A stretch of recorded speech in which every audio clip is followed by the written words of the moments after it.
Hello. How is everyone doing today? I have some fun news in terms of hi Theo. I have some fun news. So sometimes on my videos and in my lives, you guys ask me, "Hi Nick," like, "Oh, where'd you get this?" or "Where'd you get that?" or "Where'd you get that?" "Where is this from?" Hi Barb. So I have launched a platform called Like to Know It, and it's a platform for influencers to basically tag like things they get asked about. Hi Kevin, hi Christina.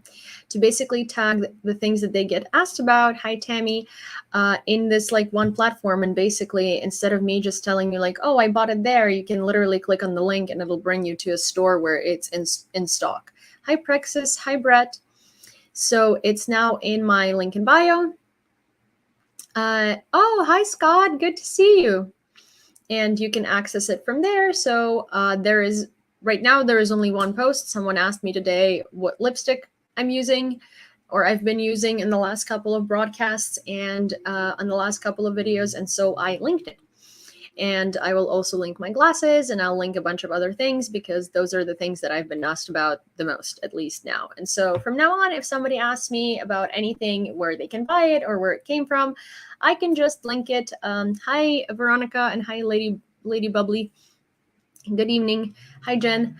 So basically, I'm just going to be able to link it there and you can find it there. So that's the thing. Basically, if you ask about something and you want to know where it came from, unless it's a Ukrainian brand, it'll be on Like to Know It. And it's in my link in bio. It's one of the first links, I believe. Hi, Brandy.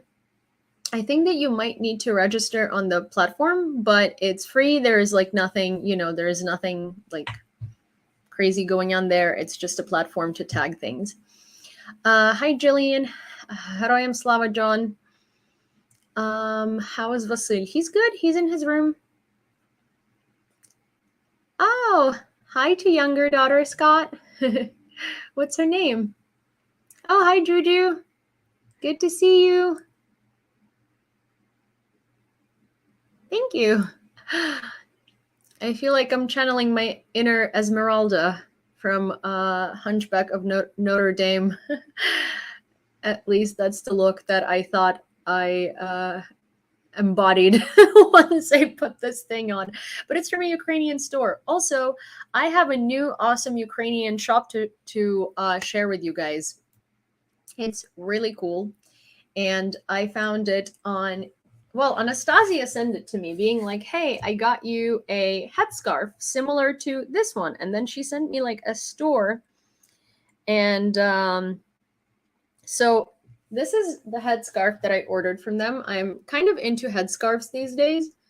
I thought maybe like, I can get, oh, hi, Delaney. Delaney is such a pretty name. So I figured I would get like a couple more headscarves because I really like them. But like, look at the detail of this thing. It's so cool. It's so cool. And then, I was just gonna get the headscarf, and they ship worldwide. You can contact them on Instagram. I don't know what's going on their website, but basically, here is what I did.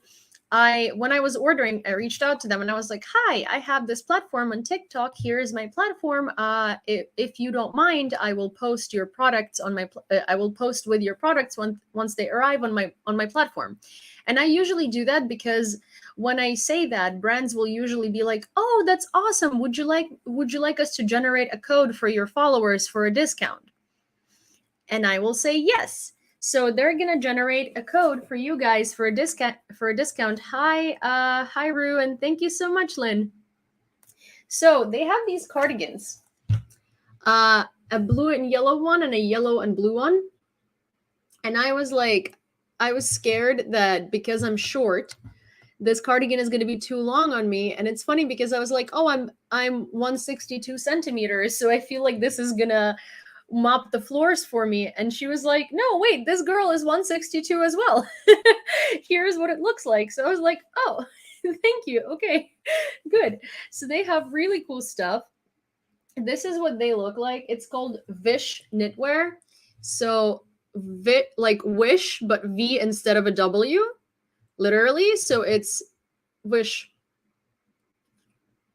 knitwear. And they have really cool, oh, boa noite. And they have just a lot of really, really cool stuff there. I love Ukrainian brands. I don't know if I can tag Ukrainian brands and like to know it. I don't think I can, but I can definitely tag everything else. And also, you guys all know, are we the same height? Probably. I'm 5'2". I'm small. I'm a short one. But so another thing that I wanted to show you is, so my PO box had like a problem where I couldn't pick up at some point. Basically, I disappeared from their system for no reason. Hi, Nicole. And anytime that they usually notify me when I get packages, and I can usually pick them up, but they weren't notifying me and I couldn't pick them up. There was this like whole thing. I didn't know what happened. They didn't know what happened, but I couldn't pick up stuff from my PO box. And Carrie, you guys know her. She is an artist and she's here quite often. She sent me these awesome earrings that she hand makes, and they're really pretty. And so I couldn't get them for like a month, but I finally was able to pick them up today, and those are them. They're so cute. And so she did some for Ukraine, and I will show you. Thank you, Angelo. Obrigado. But I will show you the other one because I have two of them, and she sells them on Etsy, I believe. And so this one's Ukrainian themed, and it's so cute. Wait, I want it to be seen both on TikTok and on YouTube. But they're very beautiful, and they're so like delicate and small, and like look at the little details. They have like the little hearts over here. See? The little hearts. They're so adorable. So yeah, so I just wanted to show them because they're really pretty. And she also sent some to Mila, I believe, and they are, she has like some that are blue and yellow. And bye. Ciao. Thank you for stopping by. Yeah, and she has some blue and yellow ones. She has a lot of Ukraine themed ones. They're so pretty. Oh, hi Kay. Thank you so much. Good to see you. But yeah, so that's as far as little cute news go. And yeah, if you want to follow Like to Know It, it's in my link in bio. It's literally honestly the same thing. If you go on like liketoknowit.com or something like that, it's, if you look it up and then you go into the site and you just punch in Yulia like this, I should come up and you can like subscribe to me. Well, it doesn't really matter. Here's the thing, like I'm not like, it's not like a platform where it matters how many people follow you or anything like that. Yeah, I am doing Ukrainian news. I just always do like a couple of minutes of catch up beforehand. So it doesn't really matter like how many people follow you or like anything like that. It's not really like a social media platform. It's just like you can subscribe if you want to see like updates when I post things. You don't have to subscribe if you wanted to like know where like lipstick is from or where like my glasses are from or where something else is from. I basically will like try and link those things for you. Because I know that like, let's say these glasses I got on a huge sale at Nordstrom a long time ago, but I've been asked about them lots of times, and I'm like, I don't know where you can find them. But honestly, if I look them up there, it'll probably show me where I can find them, and I can link them, and you can just like click on the link and get them if you want it. So yeah. So I will be posting basically like what I'll try to do is if I post photos on Instagram and I'm wearing something, I will just tag it there. If you guys ask me something in the live, like, oh, where did you get that top? Or if you ask it in like, in like the live, I will just like write it down and then I'll make a post about it and tag it. Heroyam Slava. And thank you for supporting Ukraine, Scred. So yeah, so those were the little updates about things today. There is, let me see, I'll move this over a little bit. Hi, bot slow today. Hi, James. I don't know if the bot is working today. No, it's a headscarf, hustinka. So Nicole, in Ukrainian, it's called hustina, but it's just a headscarf. Who is very cool. Who's very cool though? Or they're very cool. Who's very cool? Thank you. Yeah, it's so it's handmade from Ukraine. From it's Anastasia sent it to me. It's very, I don't know, it's very big though, but I like it because it has like these, it's very cute. I really love it. I'm obsessed with it. Hi, I'm from Poland. Love your accent. And how do you teach Ukrainian? Thank you so much for enjoying the mini Ukrainian lessons. I'll be posting some more of them in the near future. Hi, Ryan. Good to see you. Good to see everybody. Also, YouTube is up and running. If you guys didn't know, I also stream on YouTube and now Twitch simultaneously, just in case somebody prefers a different platform. I do ask that if you like YouTube and if you have YouTube, please subscribe to me on YouTube, and you can watch all of my live streams on YouTube if you've missed them. They are always saved there, and they're always saved there. And if you like didn't have time or you weren't notified or something like that, if you missed half the stream, if you missed the stream, if you wanted to like look into a stream that you watched, I don't know, a month ago, and you wanted to like check on some information or something like that, it's always on YouTube. Also, it does really help me when more people watch YouTube, because watch hours, and I would like to be able to monetize YouTube at some point. Thank you so much, Millie. I will be linking these glasses if I find where they still sell them on Like to Know It. So I just actually was talking about the fact that I registered on the platform where I can link everything that I get asked about in my streams, and you can just click on the link and like go straight to that product if you wanted to buy it. Thank you so much. Thank you. Thank you, Dennis. But yeah, so it's also cool. So cool, your Ukrainian lessons about Lviv dialect. You don't learn that on Duolingo. I mean, lessons. Sorry, no worries. Yeah, I mean, I wanted to like do something that would be, yeah, of course. You can so you can find the link to that platform in my bio. So far, I only linked the lipstick because I just got it today. So I didn't have enough time yet. Hi, Anita John. So I didn't have time yet to like include any more things, but I will be including basically everything that I get asked about, or if I post like, I don't know, things on Instagram, like photos, I will just tag my outfits if they're still available, because honestly, a lot of the stuff that I have is from like a while ago. But yeah, and my bio shows YouTube. So there is a link in bio. Like if you go to my bio, I will show you.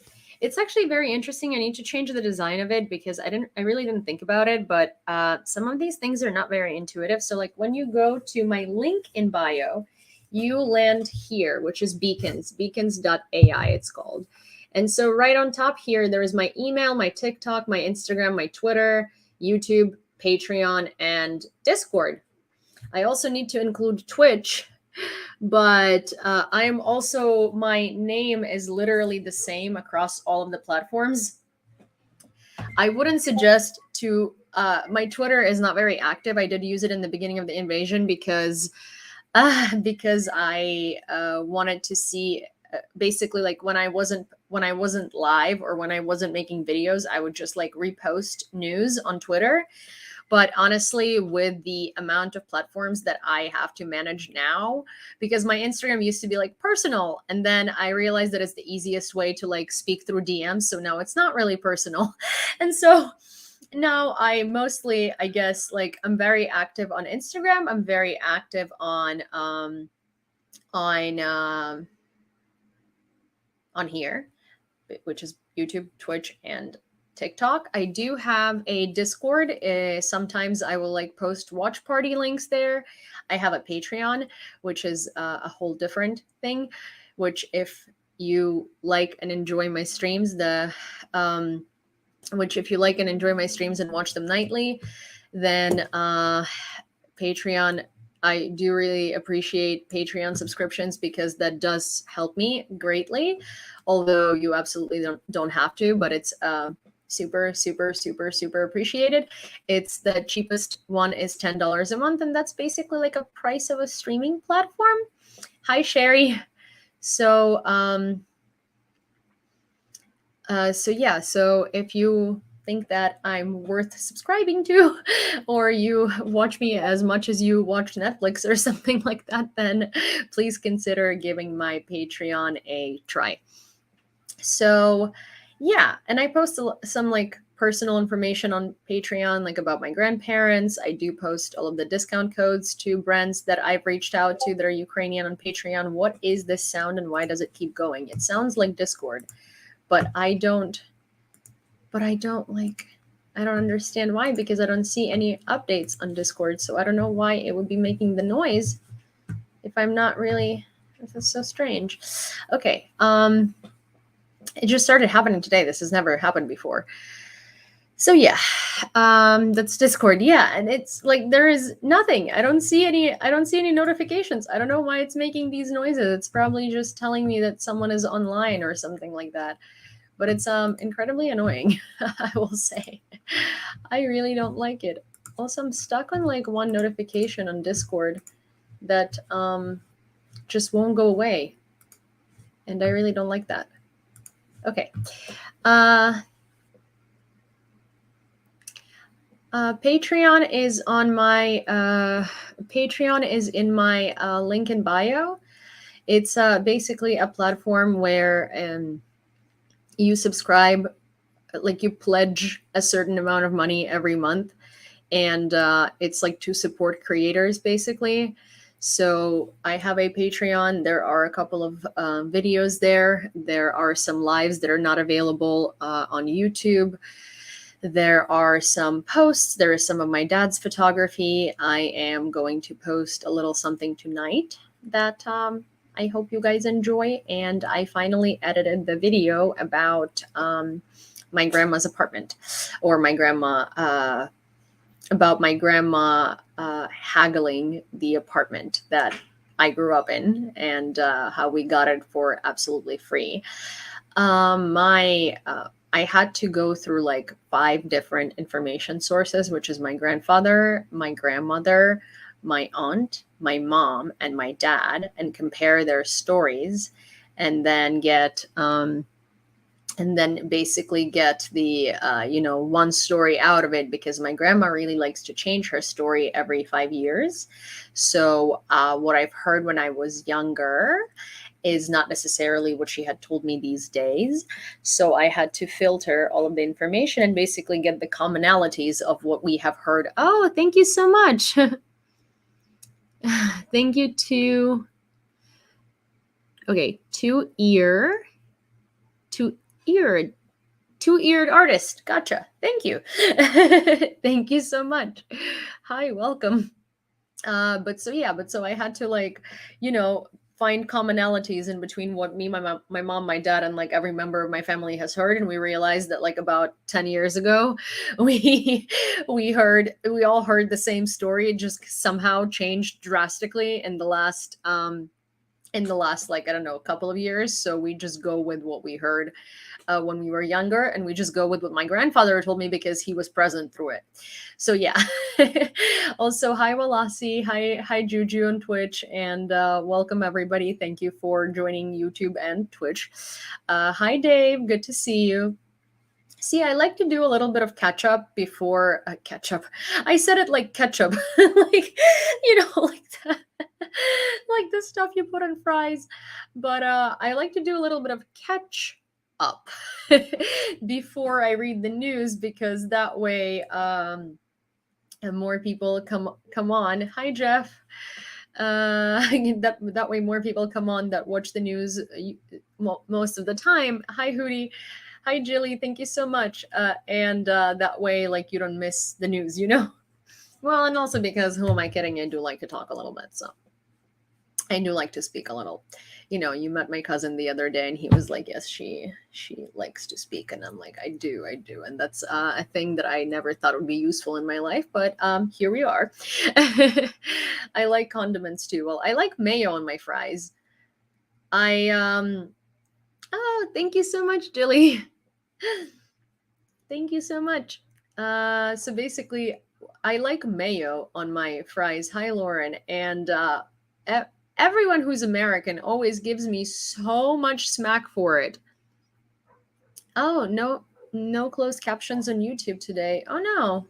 Let me see. Maybe I can fix that. Mayo and fries, how European. See, everybody says how European. Mayo is good on fries. I don't know.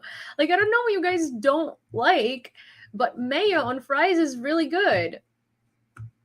Mayo is good. Yeah.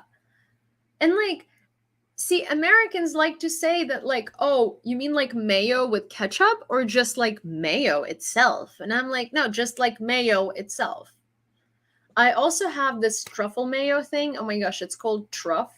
I will also link it on Like to Know It. I don't know if that's like a thing that people would link on Like to Know It, but it's called Truff and it's mayo with a bit of truffle. And it's so freaking good. Oh yeah, Lviv does have really, really good coffee. Incredible coffee. I asked my mom to bring some coffee. Well, see, I don't like mayo in general, but I do like mayo on fries. Like, mayo on fries is superior. Mayo on fries is superior. Wait. Okay, Grumpy says, and Grumpy is from Newfoundland, okay? Newly found land. He's from newly found land, okay? But Newfoundland. So he says, we don't even put ketchup on fries here. We're traditionalists, like the English, salt and malt vinegar only. On fries?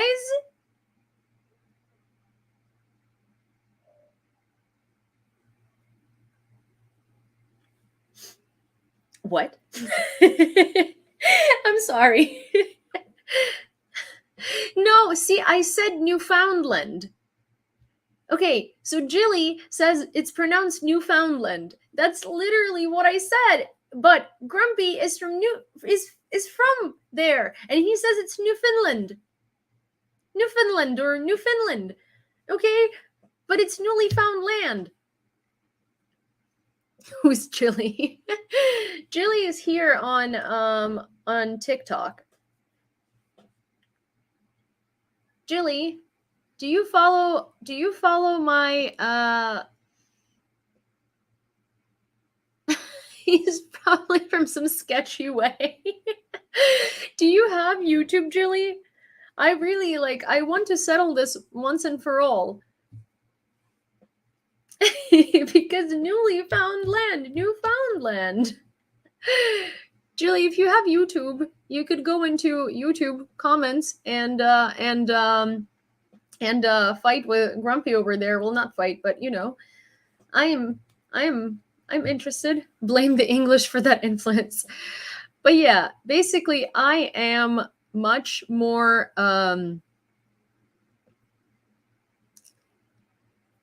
by the Lord thundering G, don't be telling us how to pronounce our own province, is what Grumpy says. How can I find a Ukraine woman? Well, you know, maybe not by going onto TikTok. Maybe try Tinder. Maybe try Bumble. Maybe try Match.com. There's so many of them. Also, literally, socializing. It's not like you can, it's not like a fetish. You can just get a Ukrainian woman. You can it's not like you go to a supermarket and you're like, one Ukrainian woman, please. That's not how it works, I don't know. If you like Ukrainians in general, you could maybe try and go to Ukrainian events or something like that. But, it's not like you go and you order one Ukrainian woman. Doesn't work that way. Okay, so such a pretty hustka, Slava Ukraini. Heroям Slava, thank you very much.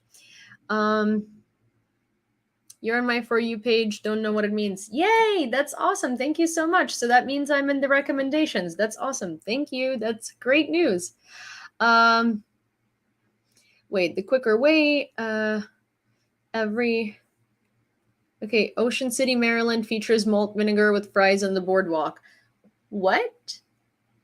Malt? Okay, guys. See, I love, okay, not Putin, poutine, as in Quebec stuff, Canadian fries. Very good. But fries in malt vinegar. Like how? Do you, like you dip them in malt vinegar? Is that what you do?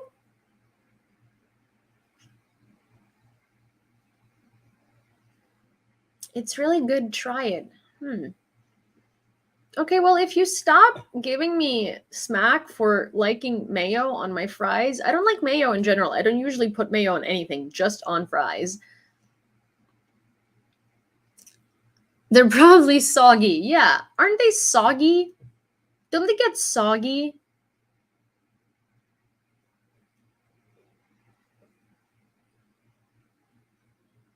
Yes, the Quebec fries are the ones with cheese and gravy, but there's like a ton of varieties now. Like there used to be this amazing poutine place in East Village, but it's in that building that blew up because of a gas leak. Hi, Candy. Good to see you. So yeah, it's more of a spritz for flavor. Okay. Well, I mean, I will consider it. I will consider it. I will. I will try. I mean, don't knock it till you try it, so I will try it. Hi, Peter. Good to see you. But it just sounds soggy to me. It just sounds soggy. It sounds like soggy fries, and I don't want soggy fries. So, but I will, I will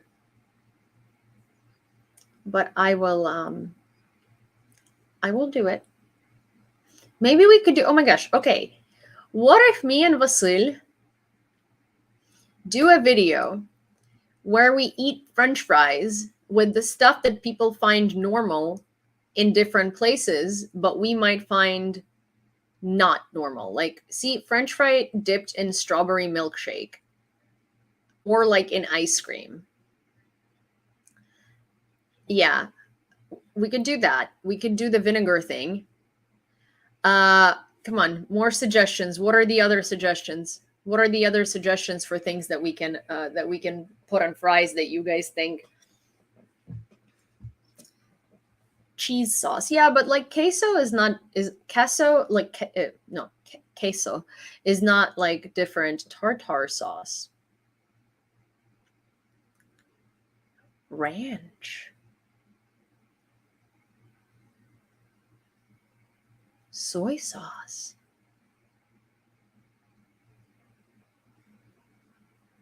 Oh my god. Oh my god, that was a baby little lion. I'm sorry. That was the coolest thing ever.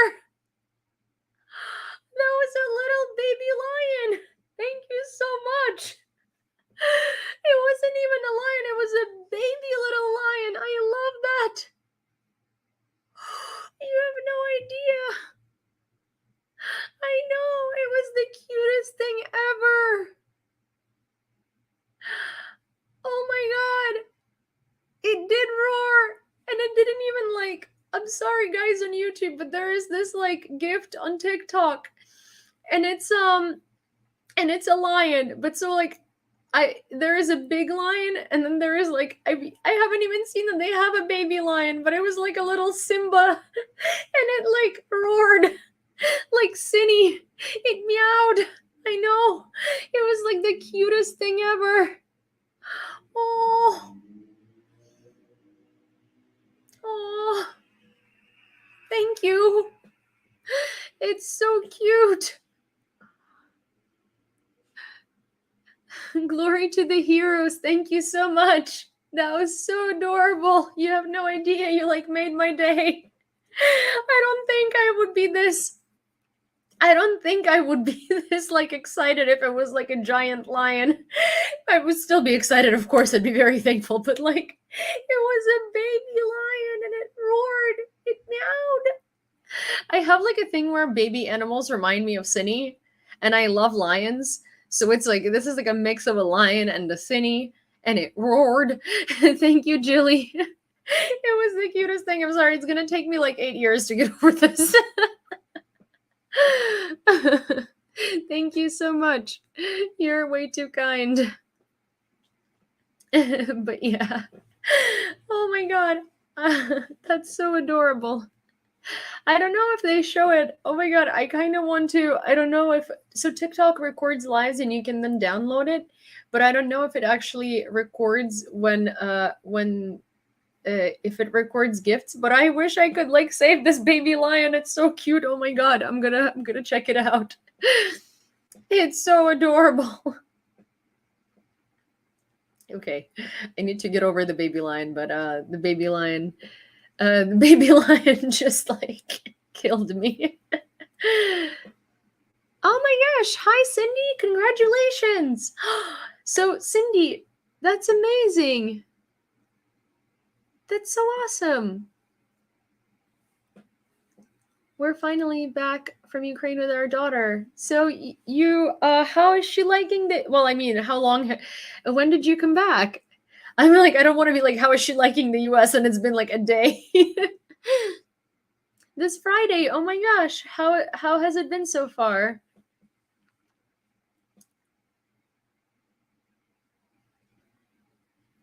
That's amazing. That's so good to hear. So Cindy adopted a girl from Ukraine.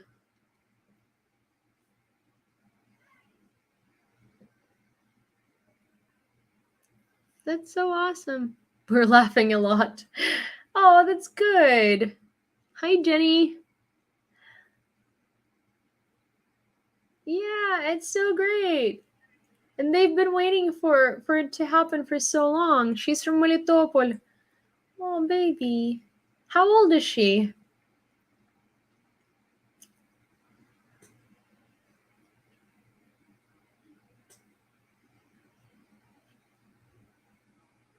$17. Oh my god. So you got yourself a teenager. Oh man, that's gonna be a lot of fun. Trust me. I don't know anybody who could have accidentally ended up being a parent to a teenager. I don't know anyone like that. Anyone at all. Uh, that's gonna be a lot of fun. Also, teenagers are so difficult. The Gen Z. Oh my god. But are any of them Gen Z, Cindy? Have you dealt with Gen Z before? I have Vasil. Vasil is 18, he's Gen Z. You know what you're gonna find out in the next couple of weeks? That every single thing you say is gonna be followed by you don't get it.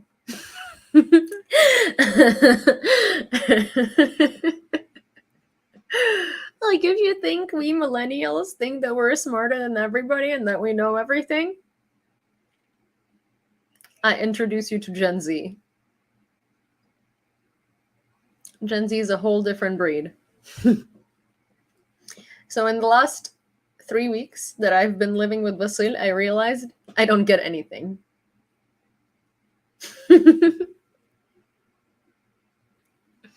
In regards to Ukraine versus America, yes. Yes, I have the same thing. Oh my gosh, it's so funny. Like Vasil will be like, the barbershops here, they're all so ugly. Oh my god. Like what like the barbershops originated in America. What, they can't make nice barbershops? I'm like, honey, okay, here's the thing. In Ukraine, a barbershop is a bougie thing that they open as like a man's salon. Okay, like it's like a specialty thing. It's like cool, trendy, hipster, stuff like that. In America, a barbershop means men's haircuts. There are bougie barbershops, there are shitty looking barbershops, there are mid looking barbershops. Barbershop does not mean like a particular cool hipster place. It means men's haircuts. So yeah, there is going to be a lot of barbershops that are just, that are going to be just like terrible looking. It's like because he thinks that like a hairdressery could be like Baba Nadia's, and it could look like something shitty, right? But like a barber shop can't look shitty because that's a specialty hipster thing for men's haircuts. And I'm like, well, no. And for someone saying they like my dress, it's actually a t-shirt. I have pants. But I can link it if it's still available. I think I got it in Aritzia a little while ago. Well, a little while, like a year ago, so quite a while ago. Especially, I feel like in Aritzia's terms, that's like 17 million seasons ago. Okay, so 35 minutes into catching up, and are we ready for... thank you so much, Steve. Thank you.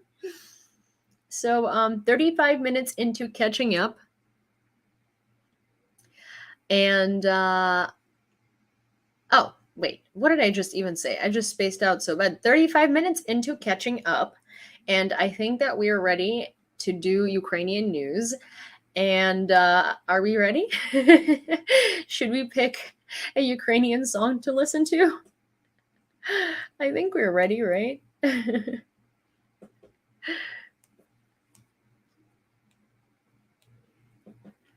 What about this? Я прокинувся вранці, не застав мене моє ліжко. Якось все пішло дуже стрімко, якось не по плану годині. Залишив холодний сніданок, сьогодні думаю світанку. Ти зі мною будеш на фото. Are Gen X the new boomers? I think so, unfortunately.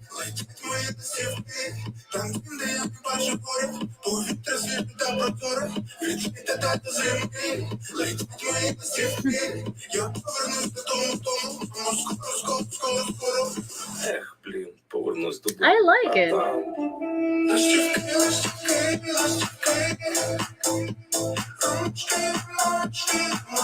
That little lion, yeah.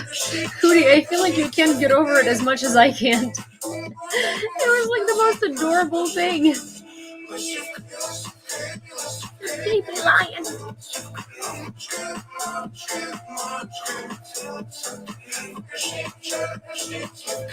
Do they have Regis in New York?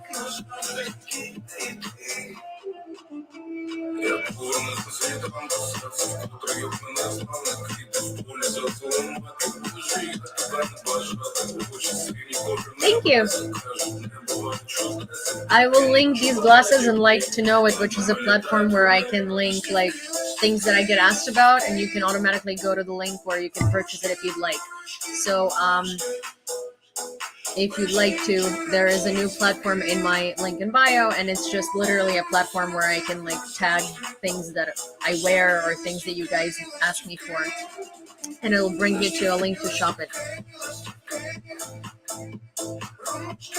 My older daughter is Gen Z. I understand completely. She says all the emojis I use are wrong. Yes! Oh my god!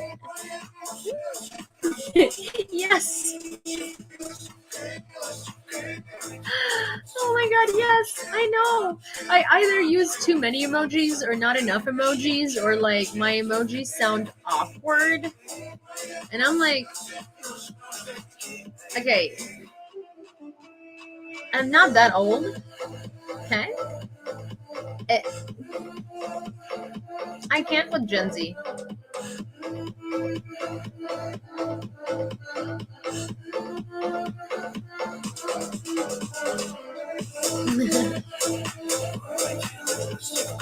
Just too many, like, I don't get anything according to Gen Z. According to Gen Z, I'm a boomer.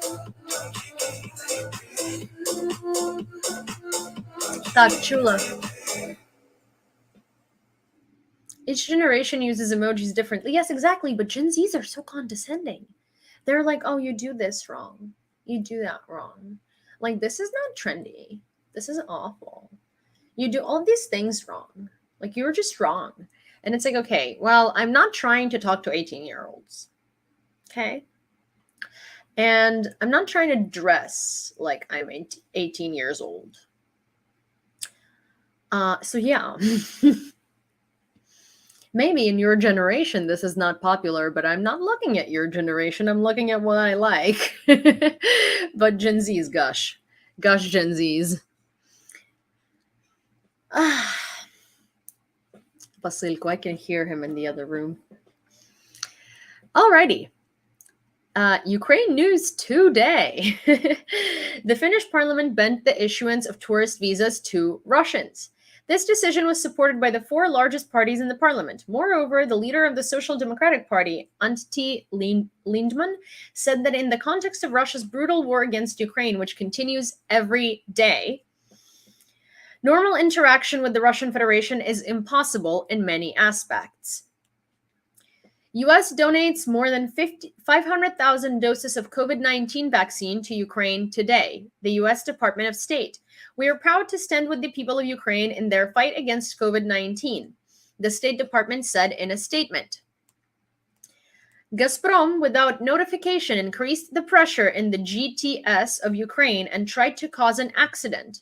The operator of the gas transmission system of Ukraine, dispatchers of the GTS operator of Ukraine on July 25th recorded a sharp increase in pressure on the main gas pipeline, Urengoy-Pomary-Uzhgorod, on the section of the state border of the Russian Federation and Ukraine. The change in pressure occurred without warning from Gazprom.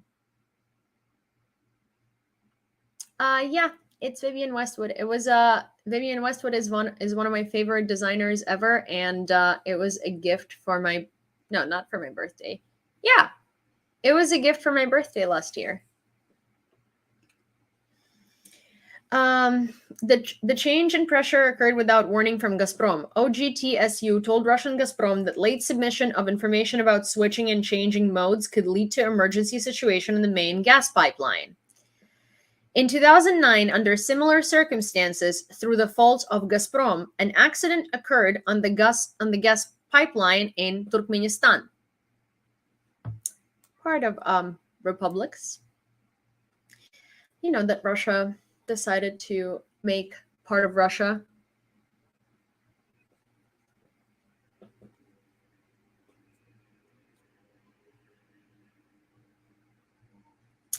Invaders recruit local residents in Kyrgyzstan to participate in special operation. For this, they're promised 240,000 rubles per month and simplified acquisition of Russian citizenship.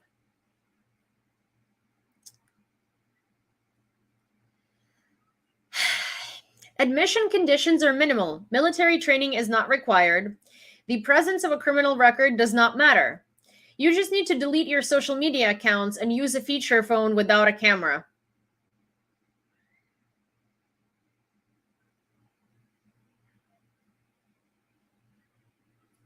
Okay, so basically, Kyrgyzstan is a country near Kazakhstan and near Russia.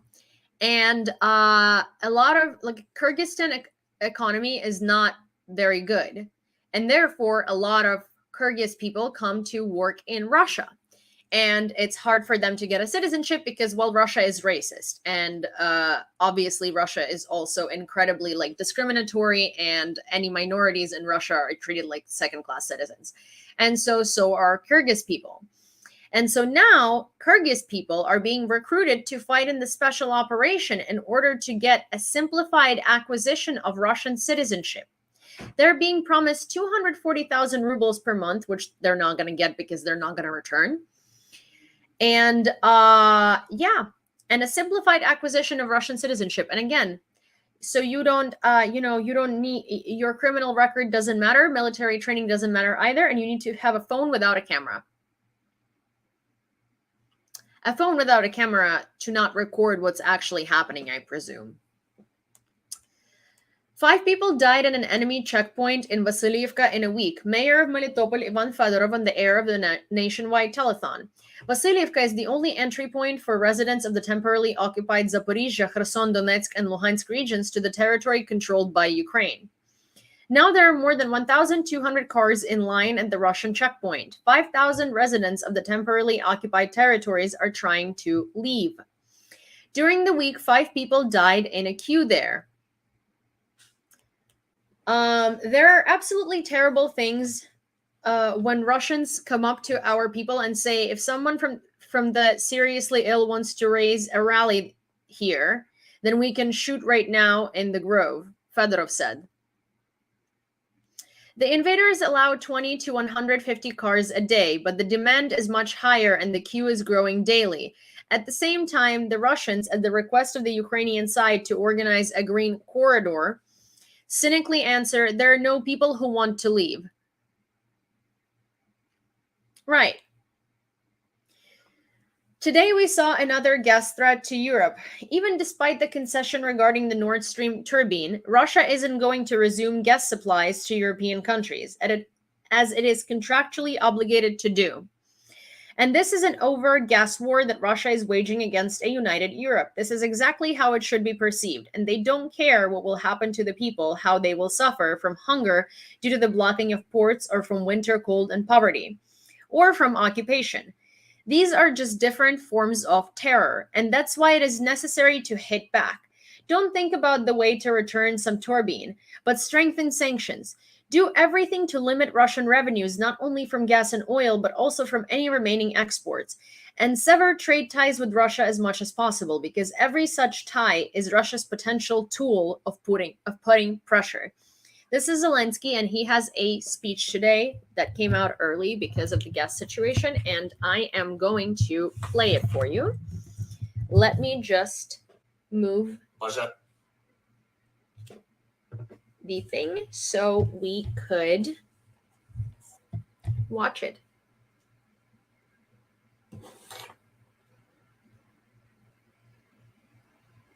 Okay, guys on TikTok, do you see this well? Is that okay? I mean, I'm going to mirror it, but oh.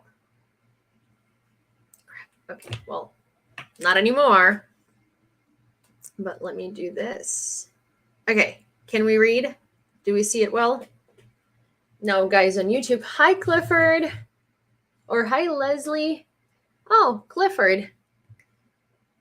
Okay, I would like to use everyone's right names. So if I call you by a wrong name, please tell me so I can do better in the future. Oh my gosh, 1 second. Sorry. Let me just get it together. Okay, so do we see it fine here? Let me settings, mirror my camera. There we go. We good? Should I start playing? Okay. Здоров'я, шановні українці. Сьогодні відбувся візит у Київ президента Гватемали. Перший за всі роки нашої незалежності. І справа не тільки в тому, що ми отримали від цієї латиноамериканської держави повну підтримку, але й в тому, що наші відносини з нею – це місточок до усього регіону Латинської Америки. Українська дипломатія поступово відкриває для нашого суспільства нові магістральні напрямки – Центральну та Південну Америку, Африку, країни арабського світу, Південної і Південно-Східної Азії. На жаль, уваги до цих макрорегіонів було замало, і це відчувається, коли потрібно акумулювати підтримку для України, зокрема на міжнародних майданчиках. Я вдячний Гватемалі і пану президенту Джаматеї, з яким сьогодні провів переговори за принципове і послідовне засудження російської агресії і участь у захисті міжнародного правопорядку. Кризи, створені Росією, б'ють по усьому світі, і нікому не вдасться залишитись осторонь, коли Росія провокує хаос на ринку продовольства, на енергетичних ринках чи просто у міжнародних відносинах. За результатами переговорів я впевнений, що позиція України буде почута в Латинській Америці. Домовились з паном президентом про скасування візових обмежень і про перезапуск торговельно-економічних відносин між нашими державами. Сьогодні ми побачили чергові газові погрози Європі, навіть попри поступку щодо турбіни для Північного потоку. Росія не збирається відновлювати постачання газу європейським країнам, як вона зобов'язана за контрактом. Все це робиться Росією спеціально, щоб європейцям було максимально складно підготуватись до зими. І це відверта газова війна, яку Росія веде проти об'єднаної Європи. Саме так це потрібно сприймати. І їм все одно, що буде з людьми, як вони страждатимуть від голоду через блокування портів, або від зимових холодів та бідності, або від окупації. Це просто різні форми терору. І тому потрібно бити у відповідь. Не думати, як повернути якусь турбіну, а посилювати санкції, робити все, щоб обмежити російські доходи не тільки від газу і нафти, а й взагалі від будь-якого експорту, який ще залишається, і максимально розривати торговельні зв'язки з Росією, бо кожен такий зв'язок – це потенційний засіб тиску Росії. Газовий шантаж Європи, який щомісяця лише посилюється, потрібен державі-терористу для того, щоб погіршити життя для кожного європейця. І це насправді можна розглядати як стимул, щоб 8-й санкційний пакет ЄС був значно вагоміший, ніж нещодавно затверджений 7-й. Ухвалив сьогодні важливі кадрові рішення. Зокрема, керівник Головного управління розвідки Кирило Буданов буде очолювати і комітет з питань розвідки при президентові України. Новим командувачем Сил спеціальних операцій Збройних сил України призначений бойовий генерал Віктор Хоренко. А генерал Григорій Галаган переводиться на інший напрямок і з метою оновлення Служби безпеки України призначений першим заступником керівника Центру спеціальних операцій СБУ. І окремо хочу подякувати сьогодні нашим десантно-штурмовим військам, Січеславській бригаді, які приземлили 2 російських військових літаки і 1 гвинтокрил, трохи більше, ніж за 1 добу. Маємо зробити все, щоб поширити такий досвід приземлення на всі російські авіаційні та ракетні вироби у нашому небі. Вічна слава усім, хто воює за Україну. Слава Україні!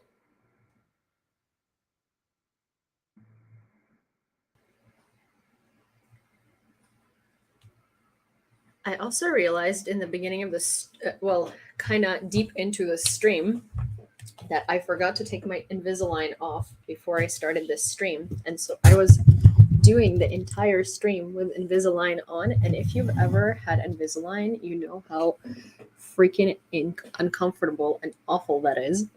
That is so uncomfortable and so awful. And it's like hard to speak having the retainer in. So I also went and took the retainer out because this was a great opportunity to do so. And I was just like, oh my God, freedom. Now I can speak without feeling awful. Oh, thank you so much for the roses. Thank you, guys. That's very sweet of you. Thank you so very much.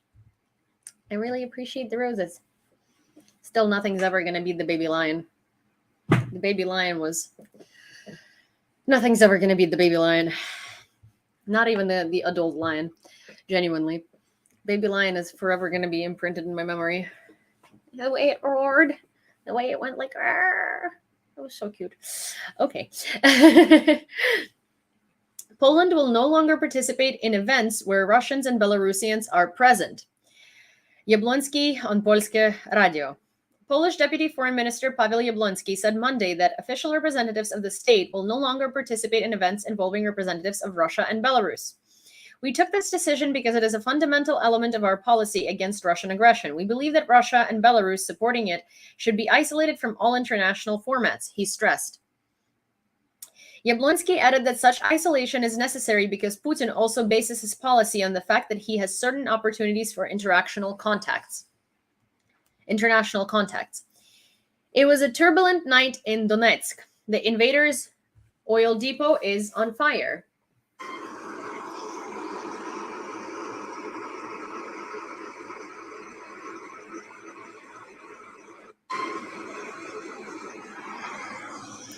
I don't get it. Belarus didn't even invade Ukraine. Belarus government is a puppet government from Putin. They absolutely, completely, and fully support Putin. And also they totally landed their entire territory to Russia and Putin in order for them to use it as they please, which has been sending rockets to Ukraine. So a lot of the cities from Ukraine were shelled from the territory of Belarus. So Belarus is actually not sanctioned enough. Belarusian people, however, and Belarusian government are two different things. Belarusian people support Ukraine, and Belarusian people have a lot of partisan movements. They have been blowing up railroads, and they have been doing a lot in order for Ukraine to be able to in order for Ukraine to not get shelled. So they've been like destroying Russian ammo and stuff like that. They've been like doing a lot. Thank you for the lollipop. That's very sweet. US Defense Department published photos of loading HIMARS and Phoenix Ghost drones on shipment to Ukraine. The Ukrainian armed forces have taken under fire control important transport routes for Russians in the Kherson region. Natalia Humanyuk, speaker of the operational command, Bild, on air of the telethon. Now the AFU controls those transport routes. Thank you so much. Which are very important for the Russians. That is why they cannot move freely, maneuver, create new strike groups. What transportation arteries are under fire control of the Ukrainian forces, Humanyuk did not specify. Also, I wanted to say, so there was a very interesting conversation that I was having with a Russian person in my comments today. Also, let me go grab my other glasses because these are a little different prescriptions, and I use these when I don't have to stare at a computer for a very long time, and I use these when I do, because these are pretty much the only glasses that I can wear for extended periods of time without like wanting to, I don't know, throw up or have a headache. Give me 1 second. They're very dirty, so I need to clean them up. And I also am running out of cleaning solution, so I need to go get it. There is like a whole cleaning kit at the store where I got it, and I probably should invest into it because they give you like cleaning solution for free, but they also have a cleaning kit. And there is this like really cool thing that you can put on your lenses that I think lasts for like a couple of days, where if it's raining, the raindrops literally just like fall off of your glasses and they don't stain. And if it's if it gets like super hot or super cold, your glasses don't get fogged. So I really want to get that thing because it's so convenient. But yes. So basically, I was having this very interesting conversation in my comments today with this Russian person who commented, oh, I've gone to protests against Putin. I've gone to protest against enjailment of Navalny. I've done this, I've done that. And you say that it doesn't matter. Thanks for your support. And I was like, okay, first of all, I don't owe you support. You, for some reason, all of these Russian people think that them protesting against their government, them having come out on marches at some point, them having tried to like take Putin down is somehow them helping Ukraine. It's like, no, bro, you're helping yourself have a better future. So then he has gone on to telling me that like he has been doing this and that, but he can't do more because, he's going to go to jail and stuff like that. And I'm like, dude, well, that's the whole point. That you can do more, you just don't want to because you're scared of jail, right? And he was just like saying a lot of these things, and he was like, well, what have you done to stop the war? And I'm like, okay, well, here is the thing that you Russians for some reason don't understand. My job is not to stop your government from initiating the war onto my country. I am not Russian. We don't have a mutual goal here. Overturning your freaking government is not a job of a Ukrainian person. Stopping the war from the perspective of stopping your government is not a job of a Ukrainian person. Anything that has to do with your government, your country, Russia in general, is a job of a Russian person. I have nothing to do there. My job is to help my army and my country get you, Russia, and your government the fuck out of my country. That's my job. So, oh, no. I don't even know who you're talking about, James, because like I blocked the Russian person that I was having a conversation with today in the comments. And that's what they said. They were like, well, what are you doing to stop the war then? And then he was like, oh, it's not enough. It's not enough. And I'm like, dude, here is like a fun thing that I want to tell you. Again, not my job. My job is to support my military. And I have been doing just that. And he's like, oh, it's not enough then. And I'm like, oh, I agree with you. I can do more, and that's why I am doing more. But here is the and he's like, oh, and he's like gaslighting me, and I'm like, stop gaslighting me, that's the thing. And he's like, oh, I'm just reversing the roles, saying that like what you Ukrainians do is no matter what we Russians do, it's not enough. I'm like, no, here's the thing, it isn't enough. But the difference between you and me is that you've done a couple of things, you failed, and you're now you failed, and now you're not doing anything. Here is the thing with Ukrainians. We consistently keep doing it. And it's like, yeah, I've done this, this, and that, but it's not enough because I can do more. So I continue doing more, right? Because I want to do more. You, on the other hand, have done whatever is comfortable, whatever is like convenient, whatever wasn't too bad, put a check mark of being a good Russian, and you stop doing anything because everything else requires extra effort. And it's like he was just being so condescending and so rude. You probably will still see that conversation. It's on that video where I was talking about the stolen history, I believe. On my latest video, or maybe on one. No, not the stolen history one. It's the video where I was explaining why Russians, not all Russians, the not all Russians video. To make short TikTok video pinned to explain what you're doing to help Ukraine and what you're not doing, changing Russian regime.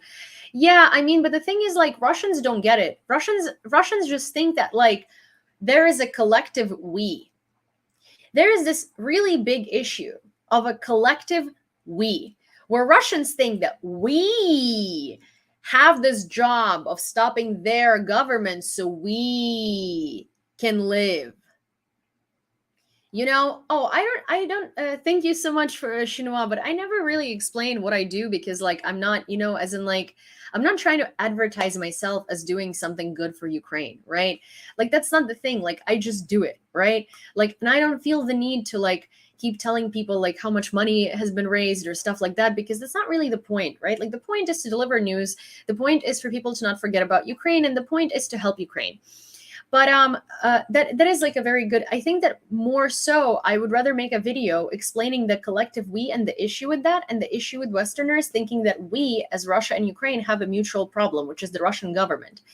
Well, no, we don't exist. There is we Ukrainians, and then there is you Russians, or they Russians, right? They have an issue with a dictatorship in their country, and they have a goal of taking down their government, or like whatever, or changing their regime, or whatever the fuck their goal is, honestly. Like, we Ukrainians have a goal of getting Russians out of our country. We don't have a goal of taking down their government. We don't have a goal of changing life for the better for them. We don't have a goal of any of that. That is none of our freaking business. Like, our business is to push Russia out. So for all of the Russians who are like, well, what have you done to do this? What have you done to do that? It's like, no, I don't have to do anything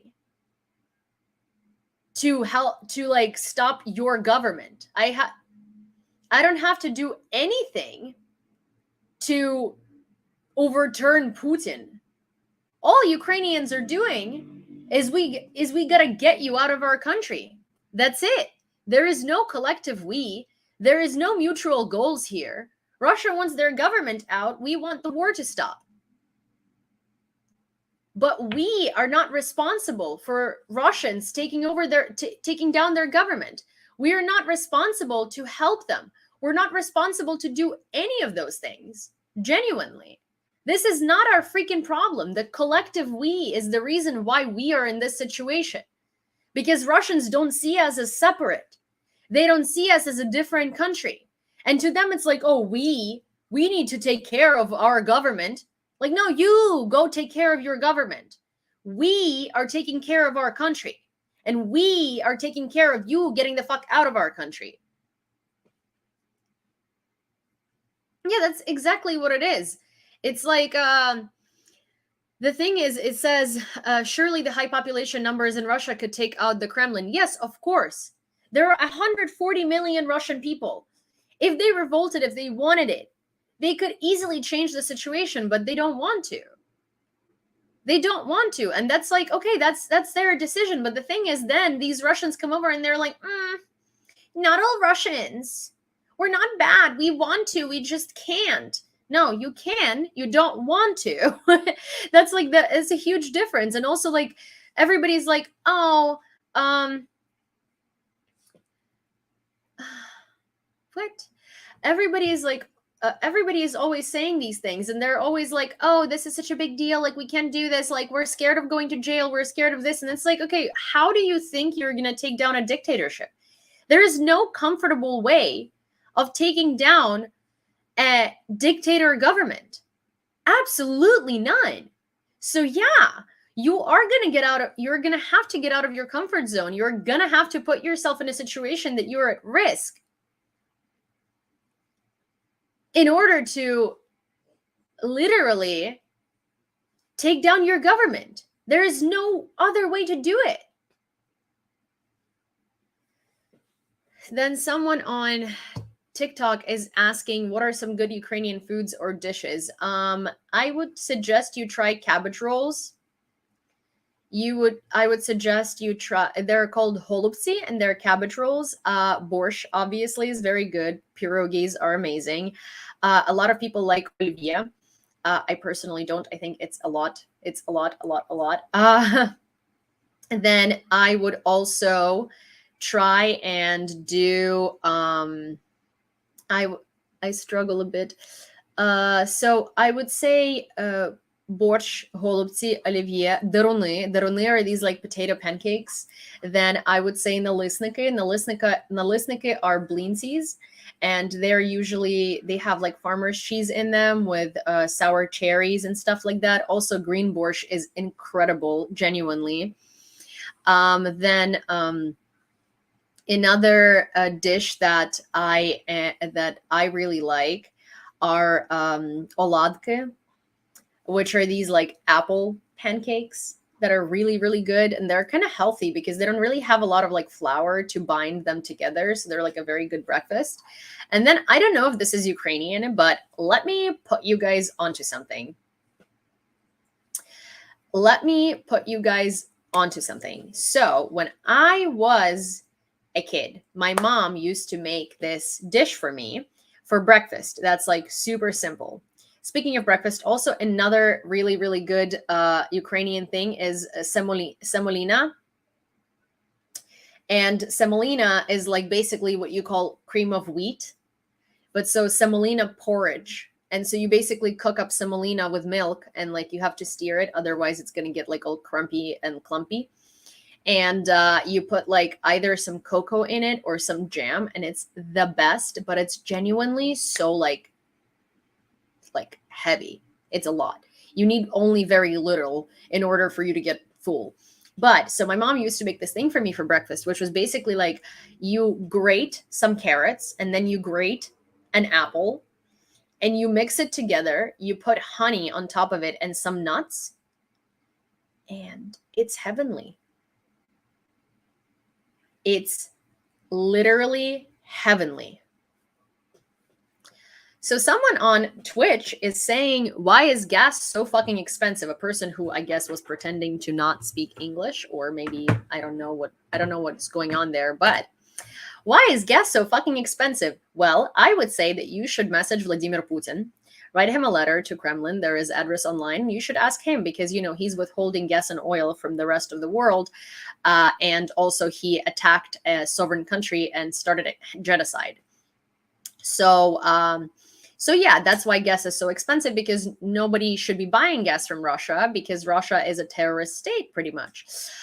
So yeah, there's that. But if you have any questions and you want to figure it out and you want to change it, I would suggest maybe write to Putin and tell him to stop committing genocide against his neighbors. Yeah, that's what I would say. Okay, now what's my favorite one? So now what's my favorite food? I really, really, really like holubtsi, which are the cabbage rolls. And I really, really, really, really, really like semolina flour. Also, you know what? I can show something. extra camera, weird. Wait, slides, new. Oh, I can, so on YouTube from now on, starting from tomorrow, when I talk about things here, I'm going to be able to upload them full screen. And you guys are going to be able to see them full screen. I'm in California. I'm at the gas station. Regular is $5.29 a gallon. Oh no! Oh my gosh! But it's dropping below $5. I've heard that it's been dropping below $5 in some states, except for California and New York, because gas is really expensive in California and New York. Also, where in California are you? Can you make your semolina breakfast on YouTube or TikTok? Yes, I can make I have so much semolina. I can literally make it on. I can do a YouTube video literally tomorrow. And I can also do the carrots and apples thing, but it's like really, really, I think, first of all, well, the semolina literally will fit into a short, and so will the carrots. Ryan, yes, you love holubtsi. You made your holubtsi. It was almost 7. It's going down. Oh my God. That is a lot of money for gas. That is insanely expensive. I am so grateful for subways in New York City for the first time in forever. Even with the rats and even with the Showtime performers and even with like all of the chaos, it is $2.75 consistently.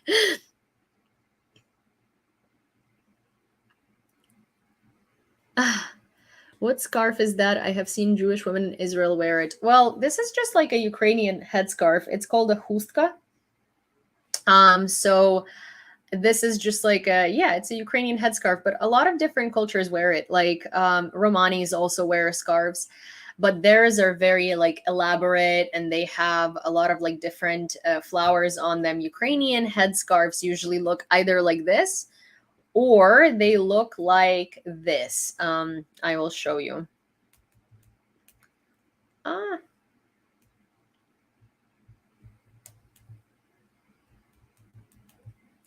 I will show you. So Ukrainian headscarves look either like this, like super simple, or they look like this.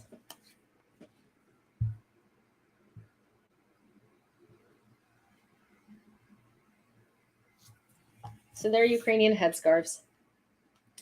And these people usually wore more like, you know, those are either worn on your shoulders or they're worn on like your head, but they're more like a wraparound scarf. I prefer to wear it this way because a wraparound scarf, I look like a grandma.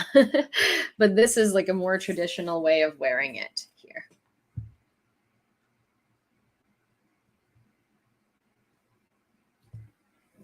I feel like the way that I'm wearing it is a more Romani way to wear it, to be fair.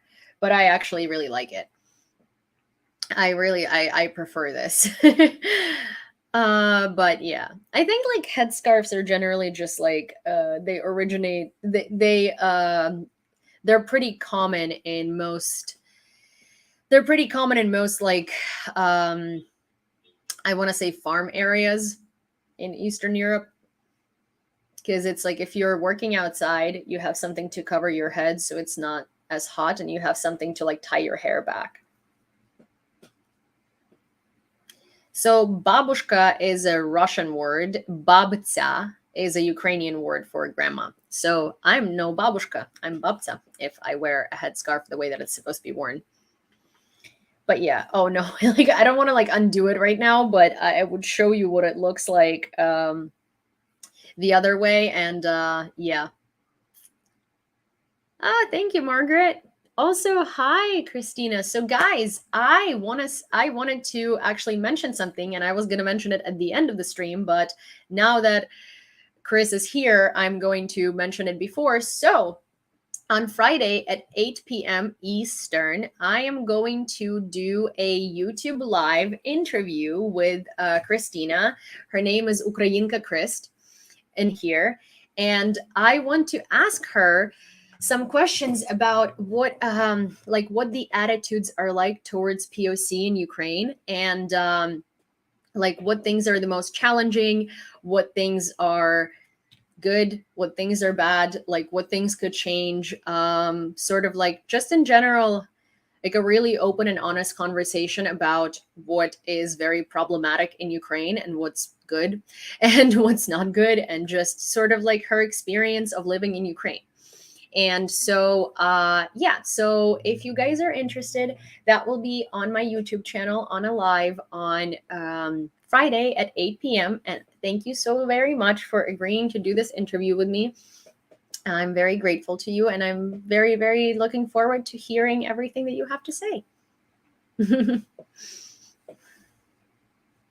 So yeah, I will create the event tonight, and I will post it on my YouTube, so it'll be there like on the front page, so you will see it, and you will have the reminder. You can also like press a reminder if you'd like. So, you know, if you go to the video and you press on like the, you know, on the reminder thing, it'll remind you when the video starts.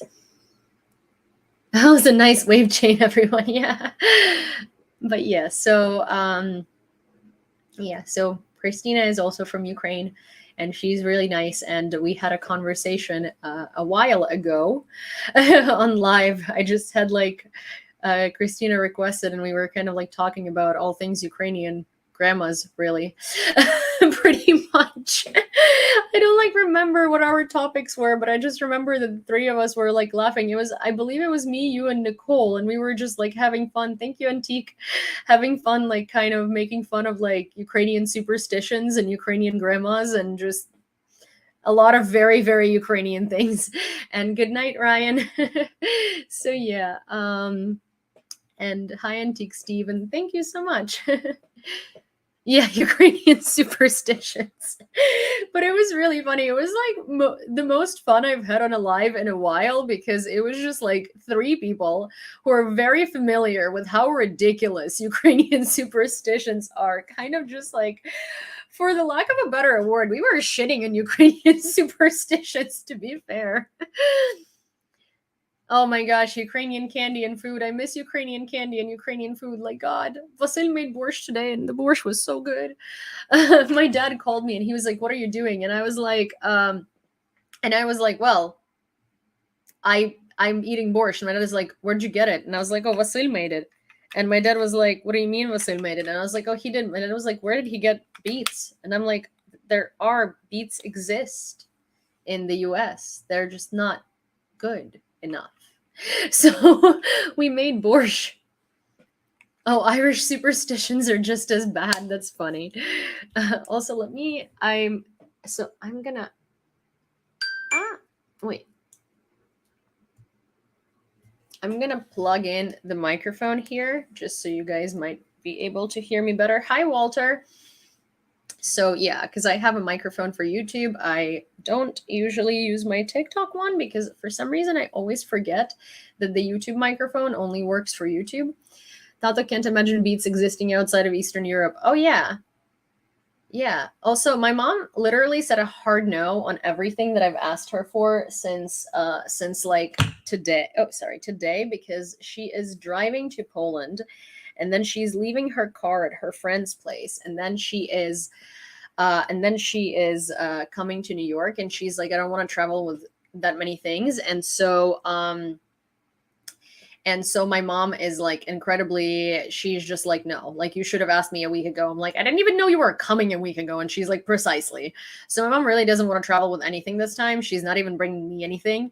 I've asked her if she could like bring me gematagen, hematohen. It's like my favorite like caramel thing, kind of caramel. It's like a children's like vitamin bar, but it tastes like caramel, and I really like it. And it's it doesn't really do anything positive, it doesn't do anything negative, it's just like it's tasty. And my mom was like, no, like, nah, I'm not bringing you anything, I'm sorry. Yeah, that's the thing. Roshan is so good, but Poroshenko though, like, can he sell Roshan to somebody who's less problematic? Okay, Ukrainian armed forces carried out 7 strikes on places of deployment of invaders. Our aircraft carried out 7 strikes on the places of deployment of the invaders' units, 6 strongholds, accumulations of weapons and military equipment, and a command and observation post in the Berislav and Kherson districts of the region. According to approximate calculations, the south of the country is cleared of 48 Russians, 4 T-72 tanks, 152mm howitzer guns, a self-propelled artillery unit, 3 armored vehicles, and 3 vehicles. Also, Christina, if this is not too touchy, did your house survive in Ukraine? And are you planning on going back to Ukraine when the war ends? Or you also don't have to answer if you don't want to, but I'm just, because you were in a pretty like hot area. The Ukrainian armed forces repulsed an assault in the areas of Spirne and Svety Hory National Nature Park in Donetsk region.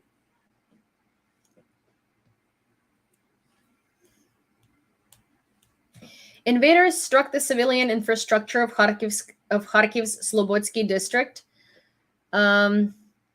at around 5 a.m. The roof of a car dealership building was on fire as a result of the shelling. Several other shells hit open areas. According to preliminary data, there were no casualties. Okay, my house was struck, but it's not destroyed, and I plan to return, but not now, obviously.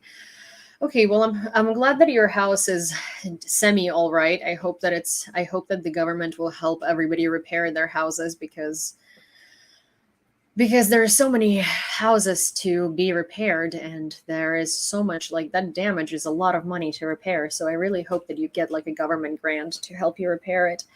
And yay to returning back to Ukraine. I hope that we can hang out in Ukraine at some point. That would be really awesome. And I know that you're from Kyiv. So hi, Thomas. I know that you're from Kyiv, so you can probably show me around because I haven't been to Kyiv in a very long time. Like, I probably need a tour guide for Lviv right now. So, you know. Which regions of Ukraine are there more air raid alarms in these 5 months? In the first place is Luhansk region, 150 days of air raid alarms. Oh, one sec. Sorry.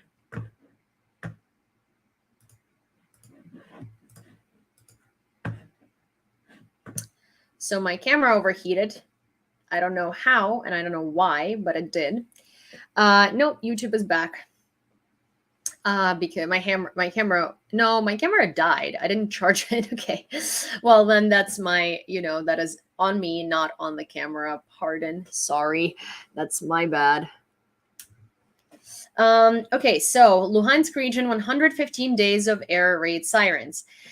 In second place is Kharkiv, 32 days, Donetsk, 22 days, Zaporizhia, 20 days, Chernihiv, 19 days, and Kyiv, 19 days. Chernivtsi, 5 days, Zakarpattia, 5 days, and Kherson, 4 hours.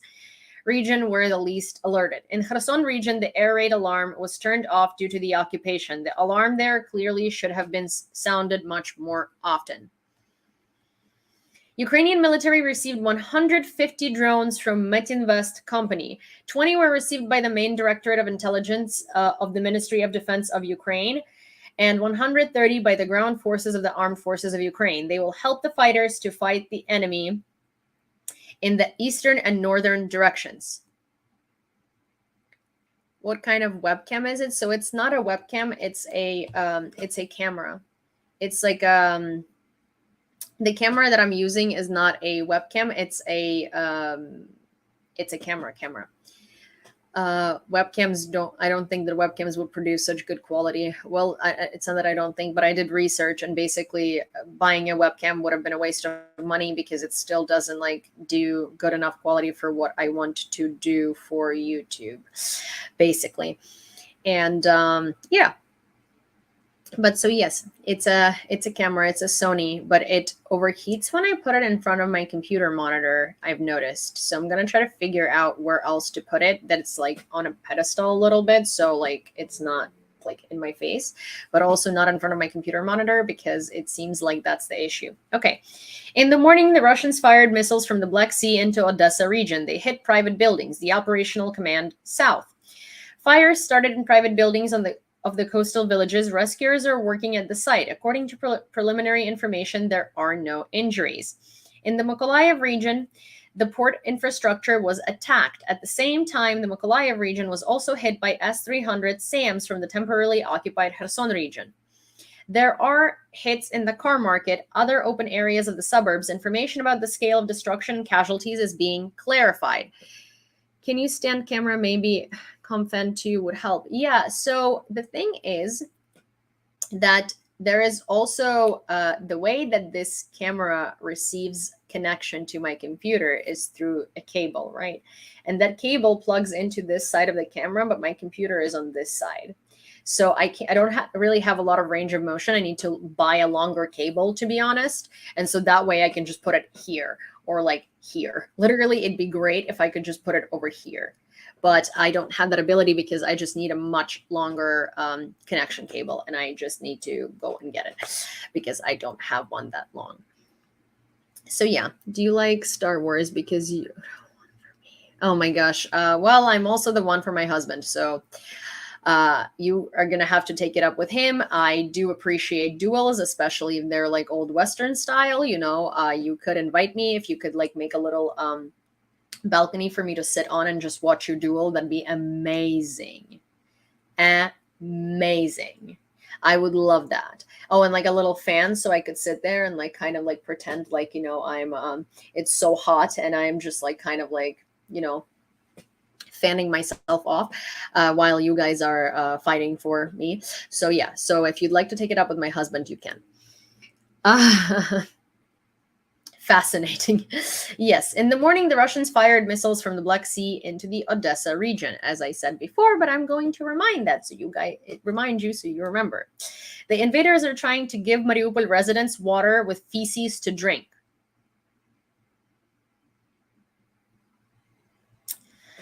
Disappointing results of the study of Mariupol water, which the Russians position as drinking and purified, were shown by the advisor to the mayor of Mariupol, Petro Andrushenko. Water contains coliforms. In plain language, water is taken from open water bodies, river, lake.